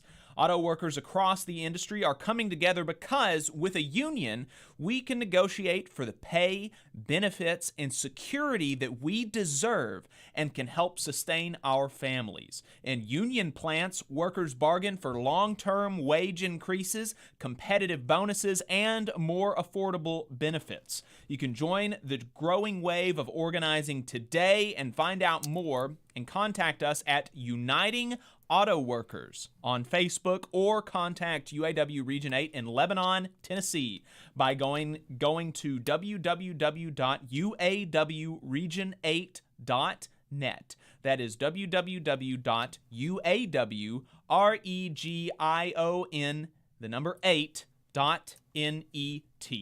A better future is ours. Appreciate that sponsorship from the United Auto Workers. Going to get that. We're going to make sure that we get that recorded so that that is in our rotation for the next program.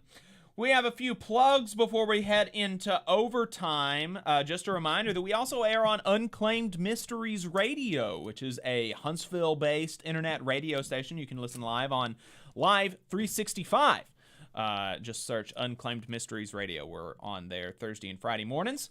The ACLU of Alabama is holding a Work the Ledge virtual session on Monday, March 20th from 6 to 7 p.m. This is an Alabama Legislature 101, a legislative advocacy training type thing. Cover Alabama has their lobby day on Tuesday, March 21st, and you can register online. If you can't attend, then please go to coveralabama.org/alert to fill out the form and contact your representative. Speaking of lobby days, the Alabama AFL is conducting their lobby days on April 4th and 5th, so you can go and hang out there if you are so inclined. The North Alabama Labor Council is having the Thirsty Friday event on Friday, March 24th, and we're having a barbecue on April 22nd at Montesano Park. Alabamians for Fair Justice is holding a lobby day on April 4th, and Labor Notes is holding a series of online trainings. We're going to be going into overtime now, so make sure that you stay tuned. Find us on Facebook, YouTube. All power to the workers. I think we went a little bit over there. Whoopsie! Whoops. Sorry about that, y'all. Yeah. Too many plugs. Too many plugs. There's so many good events. In fact, there were a couple of things we didn't even get to. That's how many events they had. So yeah. So, all right, folks, we've got a great overtime lined up for you today. We're going to be talking to an organizer from Mississippi with Jobs to Move America about a recent report on manufacturing jobs in Mississippi and Alabama that was released by Jobs to Move America. We're going to be responding to a piece in 1819 News about teacher pay that makes a very interesting argument, and we will be talking about the unionization campaign at XFL, all that and more in overtime, so make sure you stay tuned on Facebook and YouTube. We're going to take a break and be right back.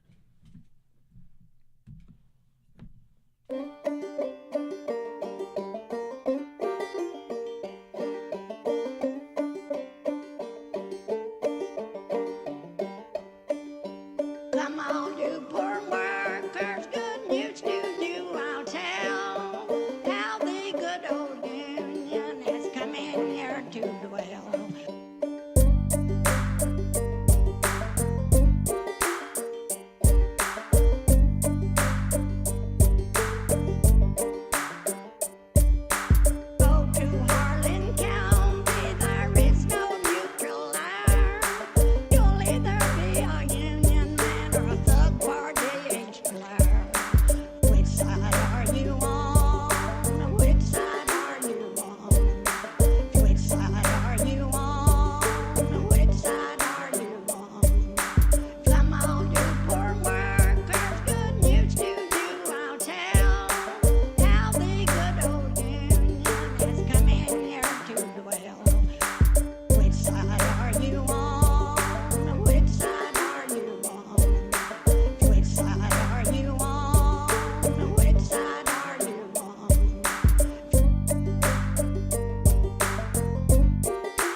back. You're still listening to the Valley Labor Report, Alabama's only union talk radio show. We are off the radio now, but we're going to continue talking, folks. We've gotten rid of the FCC censors, and we are live in the second half of the program.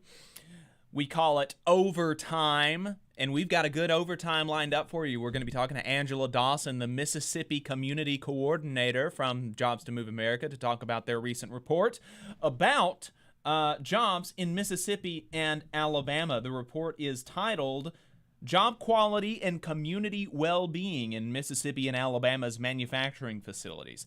Going to be a great conversation. Absolutely. Looking forward to that one. Yep. We got some labor stories, of course. Some more labor stories to report. Of course. Before we do that, though, I wanted to respond to this piece in 1819 News. That made a very interesting argument that I had never considered before. I had never considered this argument before, so I'm going to put it to you, Adam. I got to say, 1819 News will do that to you sometimes. Yeah, they will come out with something that you've just never really considered before. Right. And so, it's worth considering, and so let's consider it. But the preamble to that is that Kay Ivey, in her State of the State address, Kay Ivey is the governor of Alabama, she said that she wants teachers in Alabama to have the highest starting salary in the Southeast. And this, I think that's pretty cool. I like that a lot. Very laudable. Very laudable words. And so to that end, she is proposing a 2% pay increase this session. Wow. I hope she didn't break the bank on that one. So 2% pay increase. What is inflation now? Inflation is no longer 10%. Inflation is what, 6%? So that's a 4% pay cut.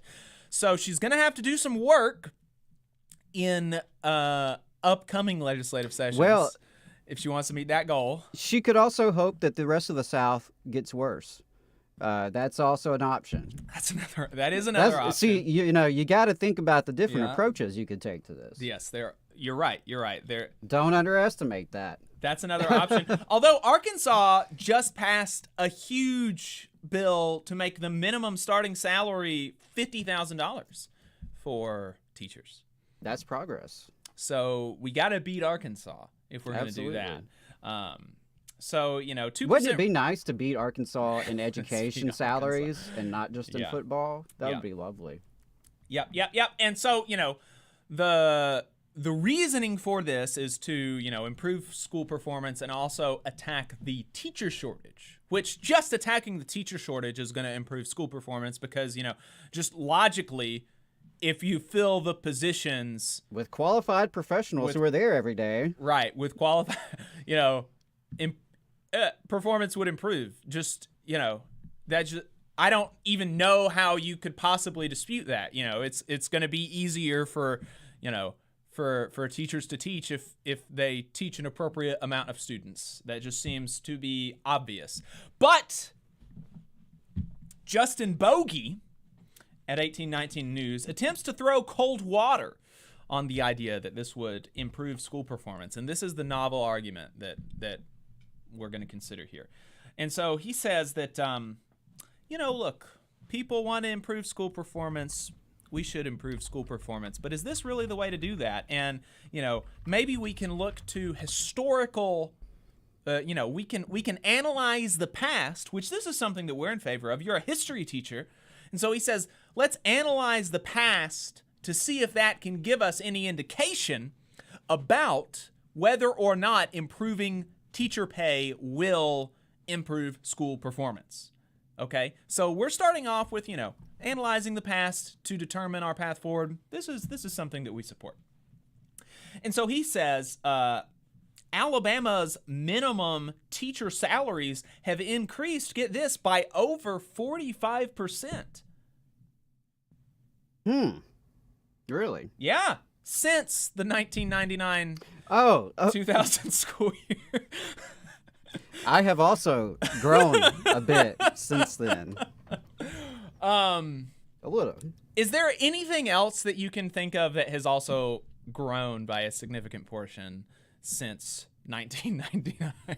Well, I mean, surely Surely our bills haven't gotten higher since then, right? Oh! What about housing and education? I wonder if higher education. That's it. Yeah. Okay. So teachers' salaries have increased by 45%, but you're telling me, Adam, that the price of other things has increased as well?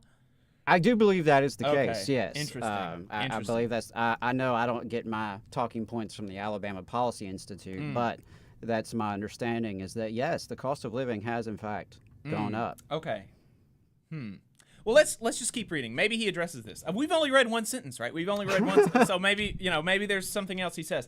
So, Alabama's minimum teacher salaries have increased by over 45% since 1999.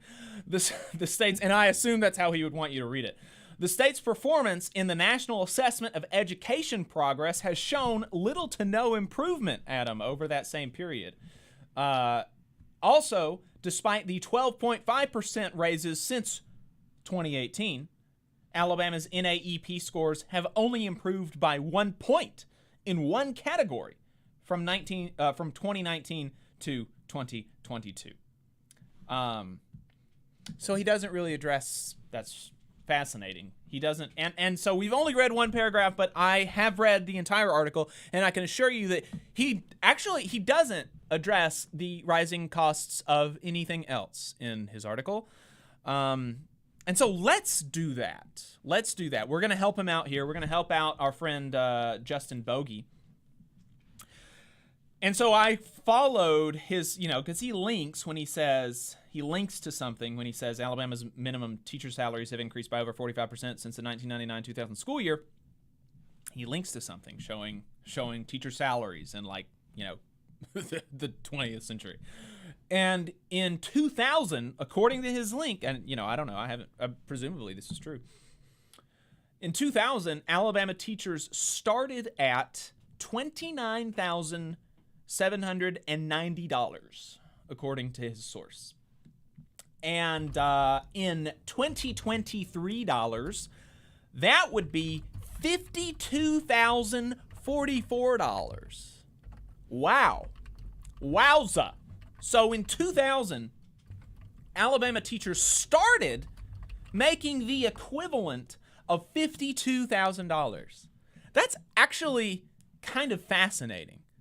That is more than I made coming out of college as a STEM major working for the federal government. In fact, I only passed that $52,000 within the past year or so. And I've been out of college for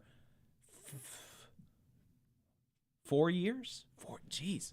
Wait, so are you telling me that, at least in terms of salary, teachers may have had it better in Alabama 20 years ago? Well, yeah, let's actually see. So, in 2000, Alabama teachers started at $29,790. We'll just call it $30,000, just easier to say. And in 2023 dollars, the equivalent would be $52,044. And so that's a pretty big increase. But what, Adam, do you know off the top of your head how much Alabama teachers start at today? I don't know off the top of my head. Okay, we finally got it above 40K a few years ago. Yeah. It is $43,000. Okay. Whoopsie. So in actual real dollars, the historical analysis would show you that teachers in Alabama have taken a 20% pay cut since 1999. That is remarkable. Wow. That's something. I mean, that is not what he wanted you to get from that opinion piece. And it is actually fascinating that despite taking a 20% pay cut, teachers have been able to keep scores relatively, flat. Right. Yeah, I mean, that's the thing. You're talking about quite a lot has changed over the past 20 years in public education in Alabama. Over the past 23 years. Right, 23 years. A lot has changed, and you go back 15 years or so and you have the Great Recession. Yeah. And in the aftermath of the Great Recession, you had some of the steepest cuts to education in the country happened right here in Alabama. And what happened in 2010? You know what happened in 2010, Jacob? I don't. Tell me what happened in 2010. Turns out the GOP took a supermajority of the legislature, along with the judicial branch, along with the executive branch, and so they've had total control since 2010's election, right? And immediately after getting into office in this big Republican wave, they unleashed a wave of reform. You know, they love to say it's reform. They had education reform, where they weakened tenure rights, where they created a second tier in the pension system, where they unleashed charter schools, and they established private school scholarships, where they established the failing school list, and on and on and on. It was several years back to back to back of just, you know, hit after hit after hit. And so when you're looking at a period of 23 years, it's worth noting that, you know, you go back 15 of those years, that's a huge period of austerity followed by right-wing education reform. That's actually fascinating. So you're telling me, Adam, that if we look back at history on a different issue, we can actually see a lot of right-wing policies being enacted and similarly scores not improving. Yeah, right. I mean, that's the thing, right? If this is all about, well, we have to see the scores improve, demonstrate the growth, demonstrate the progress that you've made since 2010. Interesting. These have been these are Alabama schools under Republican rules, right? Not AEA rules, not the liberal teachers lobby rules. Right. These are Alabama schools under y'all setup. Right. Y'all gutted the pension. Y'all manufactured a teacher shortage. Y'all cut the budgets. Y'all undid the progress that was made with programs like Alabama Reading Initiative. Okay? And then you want to gripe about scores. And it really, really bothers me, the obsession with the scores. Right. To me, you know, all right, you've got me on a tangent here, but it's one of those problems to me when you try to approach public education from a capitalist mindset, because they want to be able to quantify and measure the education of a child like it's any other commodity. Right. But educating a child is a hell of a lot different than manufacturing tennis shoes. Common sense should dictate that you understand that, but, you know, as the old saying goes, common sense ain't always so common. So corporate reformers demand data because they demand accountability, or at least that's what they call it, accountability. But truthfully, education is a complex, holistic process. You can't just reduce it to a number on a spreadsheet, not legitimately. Right. I mean, you can try, but that's not a legitimate thing. And, you know, the obsession with the test, let's talk about the test. It doesn't matter which test you're talking about, really, at the end of the day. NAEP or ACT or any of the others that are out there, there's bias in the test. There's misalignment in the test, meaning the test doesn't always test what the teachers are required to teach. The standards in the state of Alabama course of study, they're not always aligned, right? So there's a factor. There's myriad situational factors that affect the results the day of. Some tests are better than others, some are worse. You can dig into the data and, you know, you could pinpoint growth, or you can pinpoint disparities and perhaps find more utility out of it, certainly more utility than this joker is putting out. They can tell you who's good at taking standardized tests. They're really good at that, which, as you can imagine, reshapes the curriculum around test prep. But what these tests are best at is reflecting socioeconomic factors of the students that take them. You show me a so-called failing school, and I'm going to show you a school with a lot of poor kids. You show me a blue ribbon school, I'm going to show you a school with a lot of affluent kids. There is a sea of research at this point spanning decades that is very clear that socioeconomic factors outside of school largely shapes the academic outcomes inside the school. Okay? That's not me making this up. This is not, you know, some teachers union talking point. This is just reality. And I get that that's unfortunate for some people's talking points, but that's the harsh reality. Right. That many, including some in education, honestly, don't even want to admit that as long as Alabama is at or near the bottom of every single quality of life metric, Alabama schools are never going to be at or near the top. You can't separate what's happening inside the schools from what's happening inside the communities those schools serve. So unless Alabama is going to do something about the many layers of crisis that plagues our people, from poverty and underemployment to mass incarceration and lack of health care, unless Alabama's going to do something about that, Alabama's not serious about education.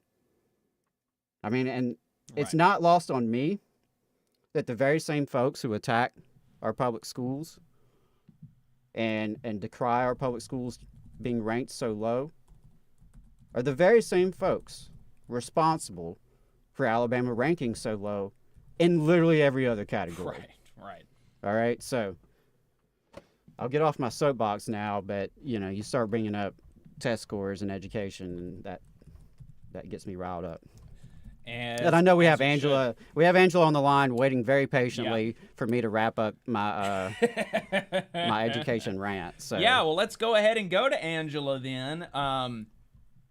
Angela Dawson is the Mississippi Community Coordinator for Jobs to Move America. They put out a report last month titled Job Quality and Community Well-Being in Mississippi and Alabama's Manufacturing Facilities, and Angela is here to talk to us about it. So Angela, welcome to the Valley Labor Report. Thanks for talking to us this morning. Thank you guys for having me.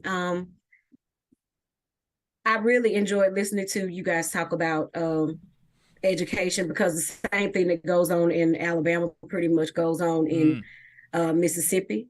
A lot of those things kind of slide back and forth across the border as we fight for, last place in a lot of these instances. So no problem that, being a little bit late with that. Well, appreciate it. Well, I wanted to, yeah. Like I was saying, I could give like an executive summary of what the report found, and then give a little bit of, I could start off with a little bit of background for the research as well. Sure. Dr. Emily Erickson at Alabama A&M came in. She was she was a professor of urban development, and noticed the peppering of different plants around Alabama, and how manufacturing was, kind of increasing in Alabama, and it's increasing in the South, period. We even go so far as to say, the South is the new Rust Belt. Yep.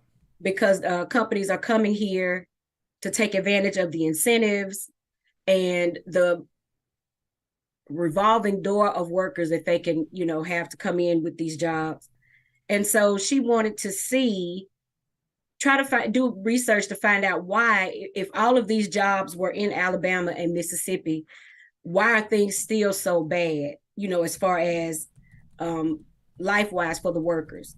Why are people still living in poverty if all of these jobs are coming to the South? And so with a grant from W.K. Kellogg, they were able to get a few more academics together, come up with a survey. At the time when I came in to working with JMA, I was hired as a consultant to oversee the student interns who were getting the survey out into the communities and to workers. And then we had to also figure out a way to organize online, because as you well know, like the pandemic popped off here. And so we couldn't do a lot of face-to-face things. And so they did a really good job with that. We were able to get 1,300 manufacturing surveys done in the communities. There are 4 companies in Mississippi and 4 in Alabama. And overall, we found that the quality of the manufacturing jobs is low. across many dimensions. And the dimensions that we looked at were pay and benefits, terms of employment, work-life balance, health and safety, and representation and voice. And so they were relatively low across those 6 dimensions that we looked at. The average pay was decent. There were jobs that, they had more permanent positions, but they also utilized hiring temp workers in order to not have to pay for maybe health benefits or things like that, or it might be easier to fire someone that's temporary. And they also have like tiered payment. So it's like you have 3 people doing the same job, working for, a contractor, the main company, or a temp agency, and they're making they're at 3 different levels of pay. So that we saw that a lot in the Mississippi manufacturers and a couple of the Alabama ones. But the thing that stood out to me the most was how many workers express pride in having those jobs, because they do pay more than the other jobs in the area. And they were, happy to have the jobs because it helps to maybe get us off the bottom when it comes to things like poverty and education. Right. So I'm going to, pause there to see if you guys have any questions. Yeah, well, I think that is the fact that the pay is relatively high, not high per se, but that's one of the ways that they get these folks to accept all of the other issues, the racial disparities, not being respected on the job, very little ability for upward mobility, things like this. Right. If you pay somebody $14, $15 an hour to where the only other jobs in the area are 9 or 10, even though 14 or 15 is not a lot, it's more than these folks have seen before, right? And so that's kind of a right. powerful thing. Yes, it is. Poverty is a heck of a motivator. And that's when you will have people not willing to come out and say anything if they don't feel safe on the job. They're not willing to feel safe that, you find out on your lunch break that you're working overtime, and then you have to try to scramble to figure out who's going to do school pickup and things of that nature. So, and you're less likely to say anything about it because you really don't want to go back to, you don't want to go to $0 an hour. Right. And you don't want to go to the $7.25. So if you're making the 15, you just kind of put your head down and move forward. And that's one of the reasons that I think this survey was so great, because it also asked the community as a whole, and what do you see that's going on in these manufacturers? Do you have relatives or people that you love working in these manufacturing plants, and what are they saying? And how do you feel about the fact that 2 of the poorest states in the country are giving away billions of dollars in tax incentives to get these companies to come south, and then pretty much, kind of a little take advantage of the people that are working there? I like to say, by the end of it, we're funding our own exploitation, because that's our tax dollars going to get these companies here. And we need to ensure that someone is holding them accountable. We need to ensure that someone is making sure that they're not taking advantage of the people in our states. And we want to get to some of this, the idea of the strings that are attached, or I think crucially are often not attached, and we want to get to that. But let's dwell on some of the exploitation some more. Do you have any? What type of data do we have on safety and what kind of data do we have on safety in these facilities across Alabama and Mississippi? The report was able to show that there were significant racial wage gaps and also between women and men. There are high rates of injury in the reports, and racial hostility, sexual harassment, and those type of environments. So even that would keep you from fear of retaliation, would keep you from saying things like, I don't feel safe doing this job. But there are high rates of serious injury in these manufacturing companies. And then they kind of, people are put on leave, and then, they're just kind of quietly, let go. Do we have what kind of response rates or what kind of responses, or maybe public stories have y'all seen about instances of retaliation where workers see a problem and they try to talk about it, and then the company more or less kind of tells them to shut up? Quite frankly, there aren't particular stories in the report, because so far we've just been able to release the executive summary. And in order to maintain the integrity of the report, we at JMA or anyone else, no one gets their hands on this report, so they can't say that it's tainted through a labor lens, because that's the last thing we need to happen. We want people to be able to believe that this was an academic study, and that we didn't have our hands on it. But there are, overall, like I said, people did not feel safe expressing anything about safety, if that makes sense. And so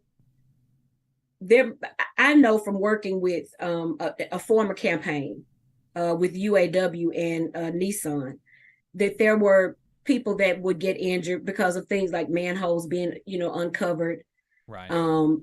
Doing the same repetitive jobs over and over, where they're supposed to, rotate and all that, wears people out.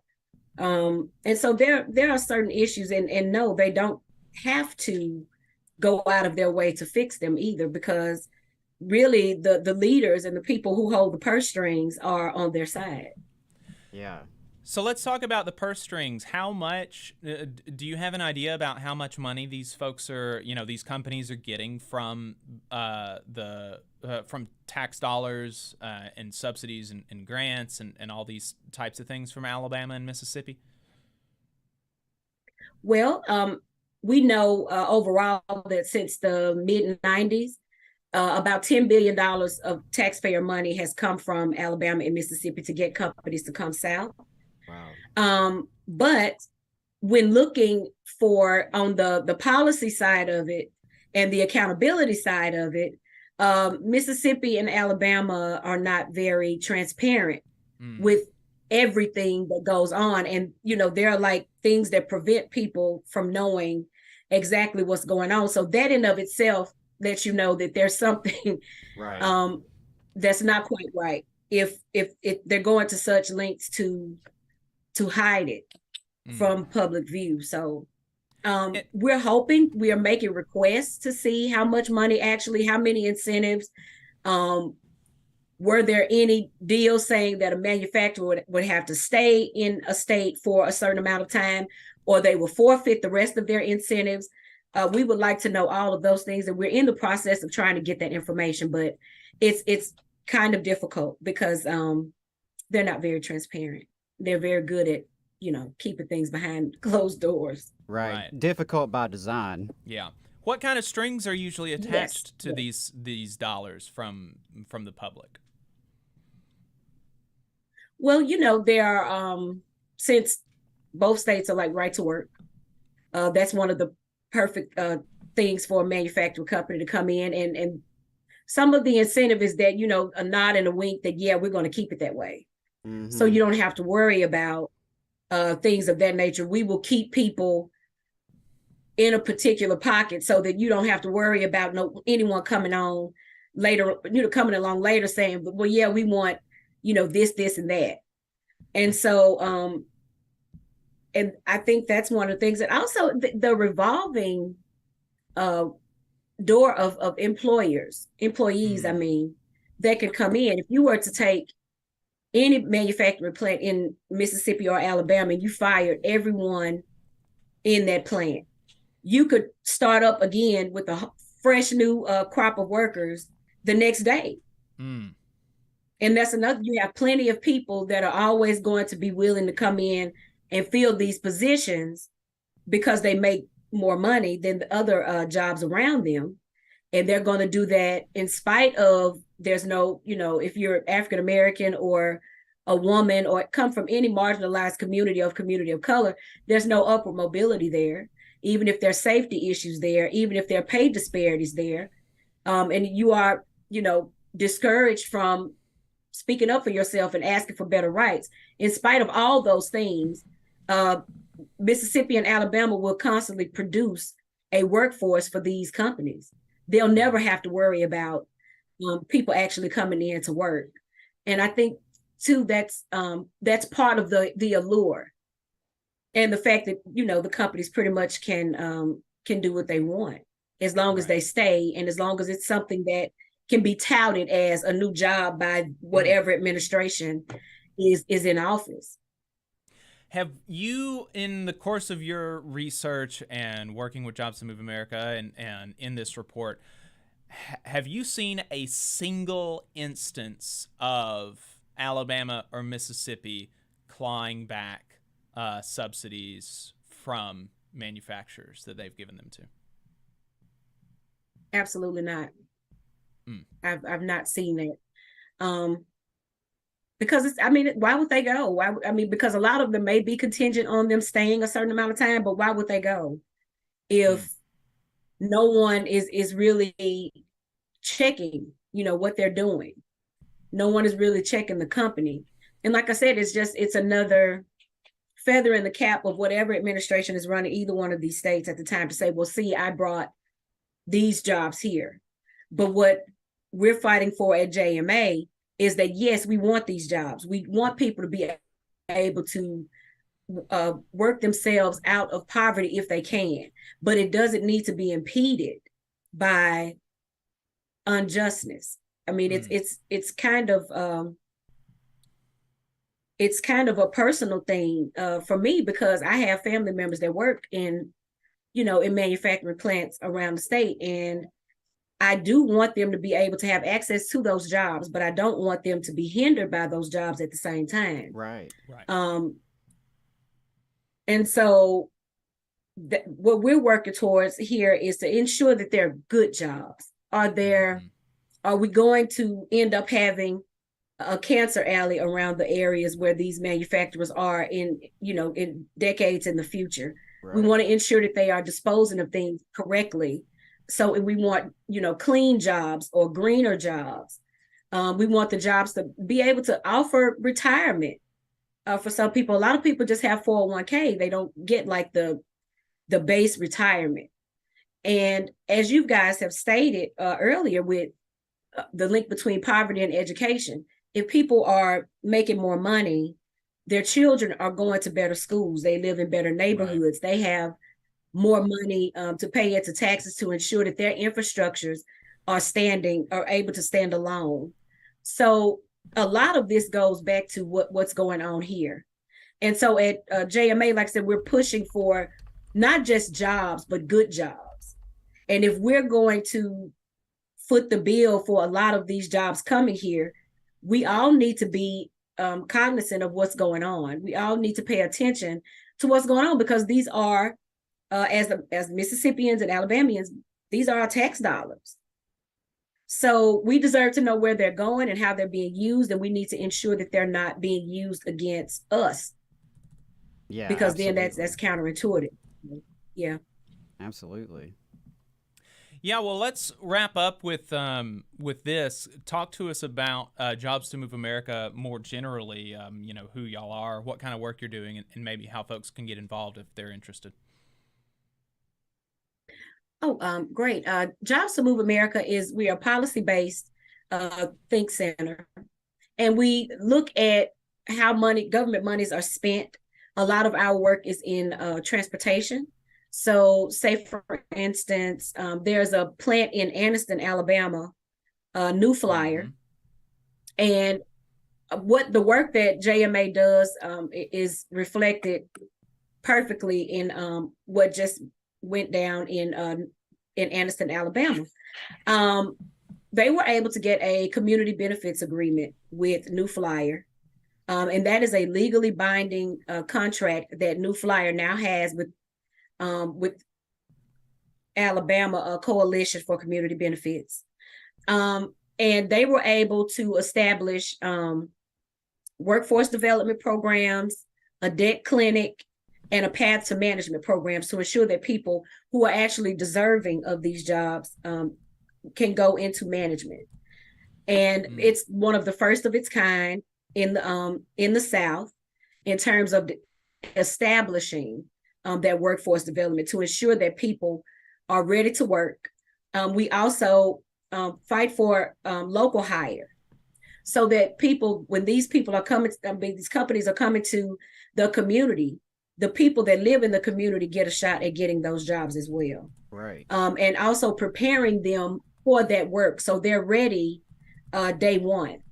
And so that's basically what JMA does. We want people to be able to say, okay, if you're going to use our tax dollars for these specific things, these are the things we want to see happen. And in doing the study and finding out some of the things that are going on, like I said, there'll be a white paper published on this later on. We were able to see that although people are making better money, there are still things that need to be addressed inside of manufacturing plants. So we're hoping in the future that we continue. Y'all were also involved in the successful card check election in Kentucky at a New Flyer plant. Is that right? Yes, they were. Yeah. And we're still waiting on the outcome of that. But yes, I thought that they won it at New Flyer in Kentucky. I'm sorry, they did. I'm sorry. Okay. I'm sorry, I got confused with the other one. Gotcha. All right. Well, Angela Dawson, Mississippi Community Coordinator for Jobs to Move America, thank you so much for taking the time to talk to us this morning. I really appreciate it. All right. Thank you. All right. Thank you, Angela. We had a couple more stories, Adam, and one that you reported on last week was that XFL workers are unionizing. Yeah, I was really happy to see that. I love it when my sports passions and labor passions intersect, so that was really cool for me in particular. If you haven't seen it yet, go to TVLR.fm. Check out the article, More Unionized Football on the Way. So this time of year is spring. It's after the Super Bowl, right? And there's that long stretch between the NFL Super Bowl and the beginning of football, beginning of college football and professional football. And so you've seen a couple spring football leagues pop up in the last few years to kind of fill that gap. The USFL is opening its season next month. The XFL season has already been underway. I've been able to, flip through and watch some of those games already. Always love to have more football. And the really cool thing is that the XFL players are following in the footsteps of their brothers in the USFL, and they are forming a union. And back on March 10th, the United Steelworkers put out a press release letting folks know that these professional football players were organizing with USW. They filed a petition for representation with Region 16 of the NLRB. Roughly 475 professional athletes in the XFL are looking to be represented by USW. And of course, workers want to join unions to have a voice on the job over their working conditions, including compensation, benefits, safety, all the things we've discussed today and every week, right? The reasons why folks want to have a union. Workers want to be respected. They want to be treated fairly. And that spurs workers to join unions and to organize new ones. And professional athletes share those concerns. They share those desires with their fellow workers. And, at the highest level, as we've discussed before, professional athletes are already unionized, right? The NFL has the NFLPA, same with the NHL, the Major League Baseball, the NBA. So given the potential benefits from unionization, the record high approval of unions already being firmly established in the professional ranks of athletes, shouldn't be surprising to see this new campaign among the XFL players, but I still was very, pleasantly surprised to see it, frankly, because, we hadn't heard anything out of XFL yet. We didn't know if that was going to happen. And obviously they're under new management, but XFL originally came from Vince McMahon from the World Wrestling Entertainment, who is notoriously anti-union. Right, so I didn't know if maybe some of that culture had kind of stayed with the XFL under new ownership.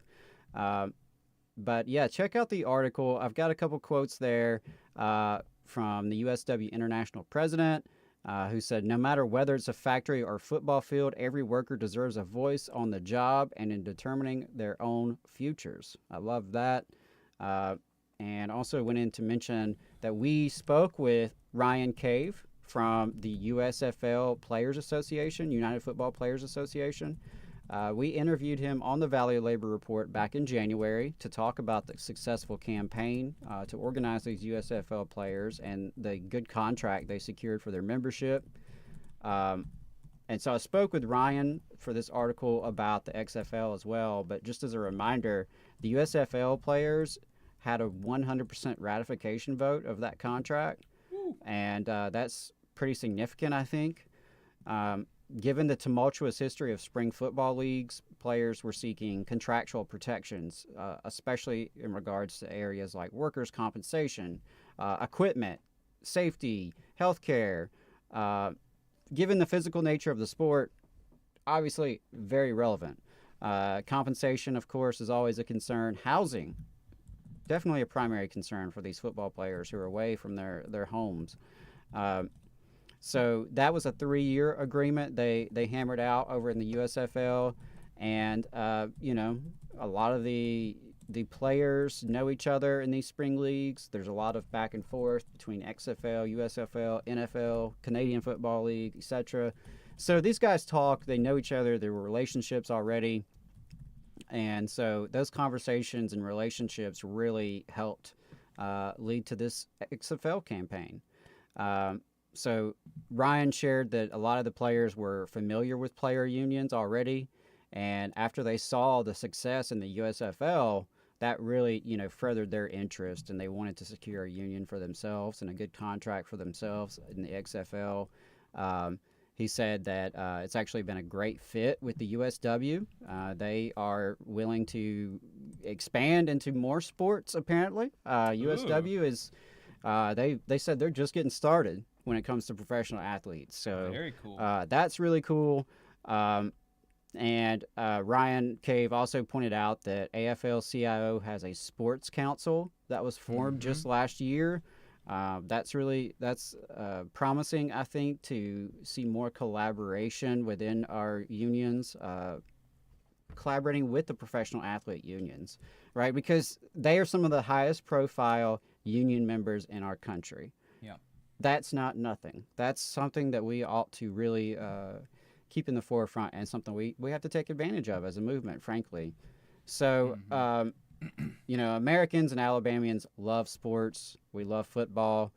And Cave reminded fans that while they watch and enjoy sports, they should remember these are professional workers who, like other workers, have rights in the workplace and a desire to protect those rights.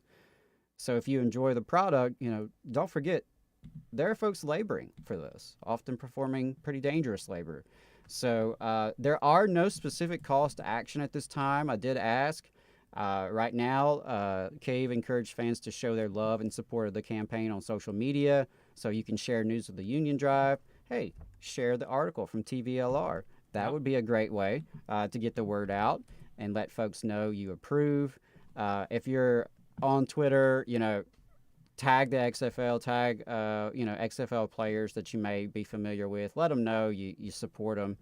And there's definitely an Alabama connection there, because there's a lot of folks in the XFL who played high school ball in Alabama and college ball in Alabama. The USFL even more so, because they actually have the Birmingham Stallions. So there will be 6 USFL games in Birmingham this year. And, we're excited. Alabama's labor movement, I think we can all be excited to watch our union brothers play some football. and cheer for their success, not just on the field, but at the ballot box and at the negotiating table. Absolutely. Absolutely.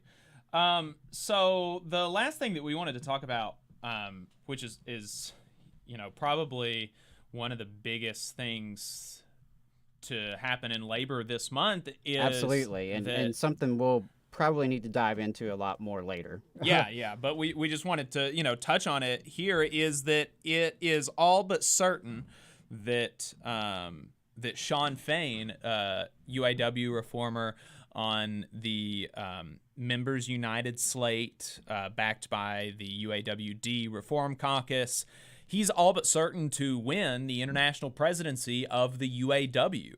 I say all but certain because all the votes are not counted yet, but he has a 500 vote lead with only 600 votes to be counted. So it would be super wacky if he did not win. And he is, you know, he's all but declared victory. He said, you know, let's get all these votes counted and let's, you know, move forward. So, you know, huge deal in the UAW. Nearly 80 years Yeah. of top-down one-party rule has come to an end. That is significant. Yeah. Labor Notes has a good story on it by Luis Leon and Jane Slaughter.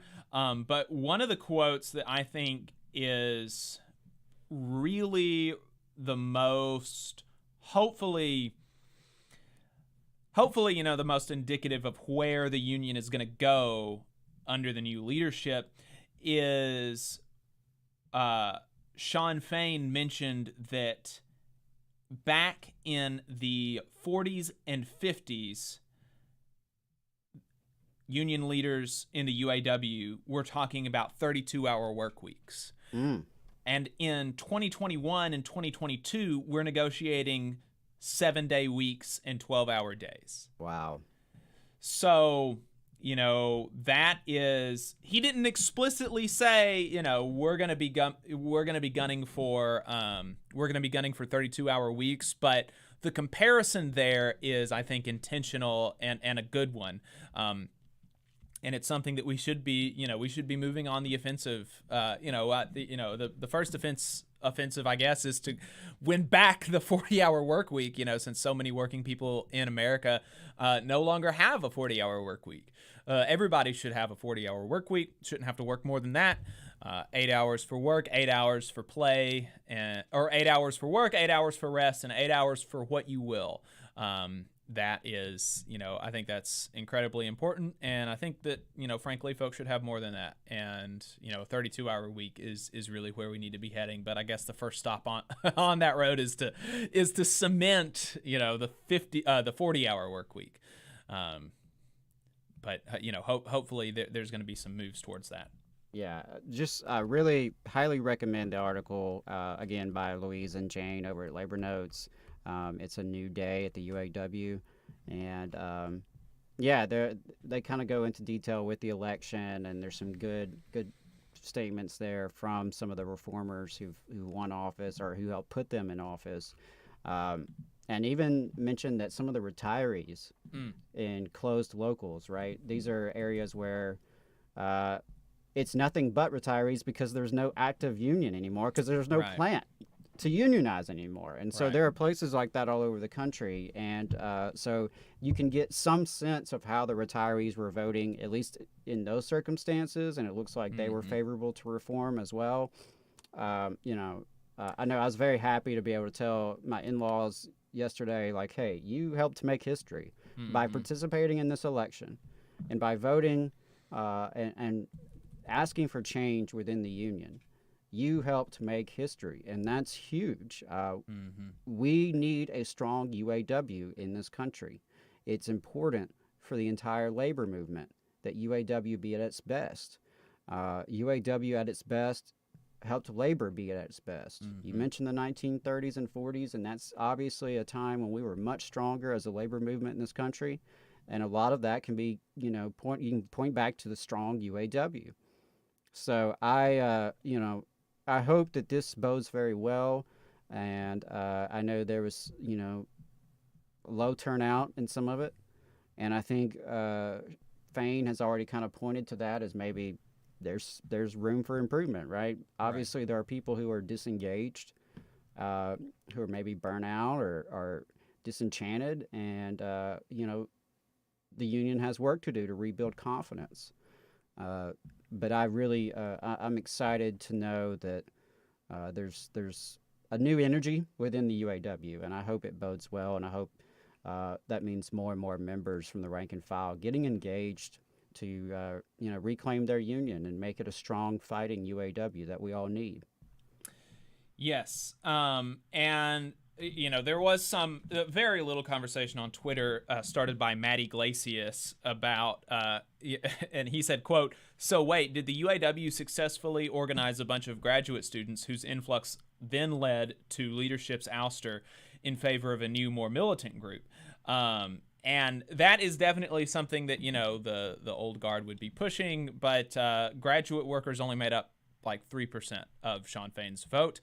Right. There were several locals in traditional UAW strongholds in manufacturing that were very, very supportive of the reform group. And Hamilton Nolan from In These Times said, "If you say, 'Wait, did this happen?' and then find out the actual answer, which is no, you're a reporter and you make $60,000 a year. If you say, 'Wait, did this happen?' and then just stop there, you're a pundit and you make $1 million a year." Right? Which I thought was a very depressingly true tweet. Yeah, absolutely. Yeah, you can always count on Iglesias to come up with something bogus that'll get some clicks. Yep. So Mel Sutton in the chat said that there are, going back to USW stuff. And is there anything else that you wanted to say about the UAW? Yeah, I think that's it. I just wanted to really, put that on folks' radar as something we'll probably dive into more in detail later. But, that is a groundbreaking election, and that could really could change things. And those kind of reform efforts are gaining ground elsewhere. They've already, had success with the Teamsters, with new President Sean O'Brien. So, keep your eyes on UFCW and maybe reform efforts within that union as well. But, I just, want to put that on folks' radar. There's change coming with the UAW, and that could really forebode change within labor as a whole. And then I have a couple plugs before we wrap up, but you said you have some reporting from Mel. Yeah, he said 3 Alabama paper mills owned by International Paper are voting on a new 4-year master mill agreement covered by the steelworkers this month. So we'll see. I'm probably going to link up with Mel sometime this week and maybe see if we can get some articles on that. Yeah, absolutely. Thank you, Mel, for keeping us posted on that. Absolutely. And I owe Mel a call anyway, so. We'll call Mel for sure. And thank you, Mel, for that report. And that's a good time for me to say, anytime those of you listening know of labor stuff happening in the South in particular, but we love to hear about, like Infinite Content keeps us posted on Philly, what's going on in Philly. Yeah. And I don't know what's happening in Philly unless, unless I happen to see it, but we rely on y'all to help us out. So as y'all come across stories that you think are worth us investigating or worth us talking about, definitely send them our way. Speaking of Infinite Content, he sent us a More Perfect Union tweet during the show this morning that's from The Guardian, saying new data shows the soil of East Palestine contains dioxin levels hundreds of times greater than the exposure threshold that constitutes a serious cancer risk. Wow. I'm not surprised, but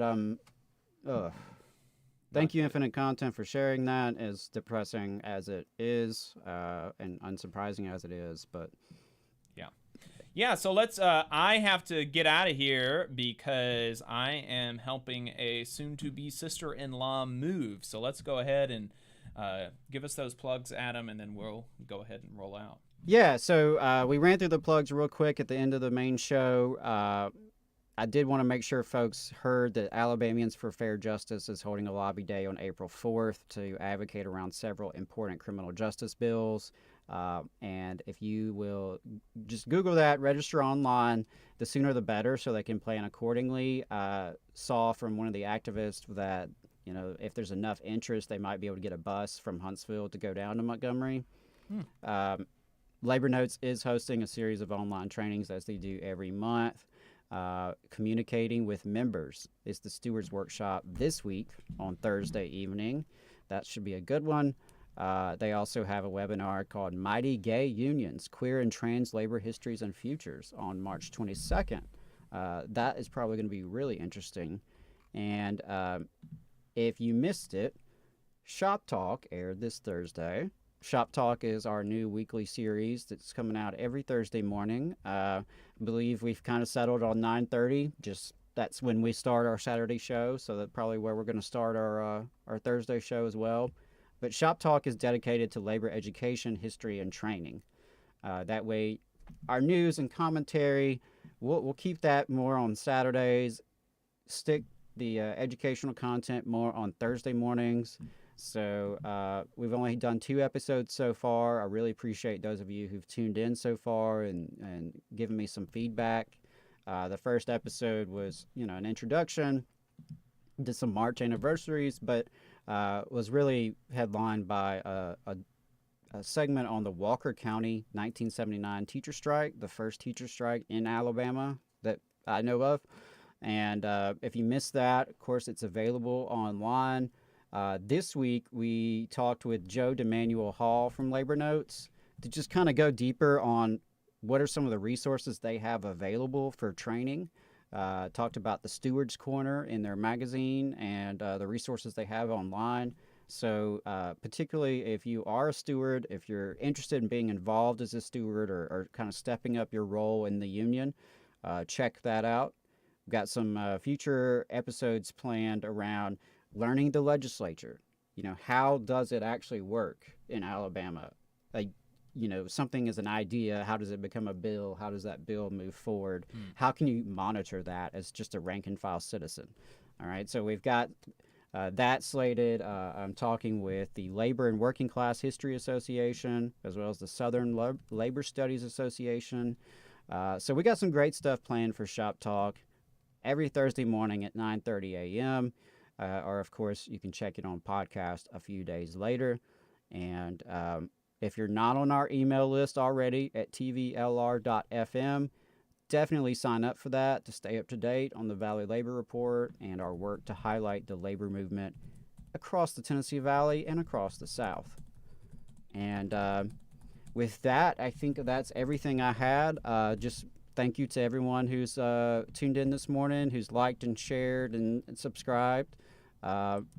Keep it up. We really appreciate that. And, that's one of the ways you can help this show is by telling folks about it, spreading the word, sharing it on social media. Doesn't cost anything, but it goes a long way for us, and we really appreciate it. All power to the workers. Solidarity, y'all.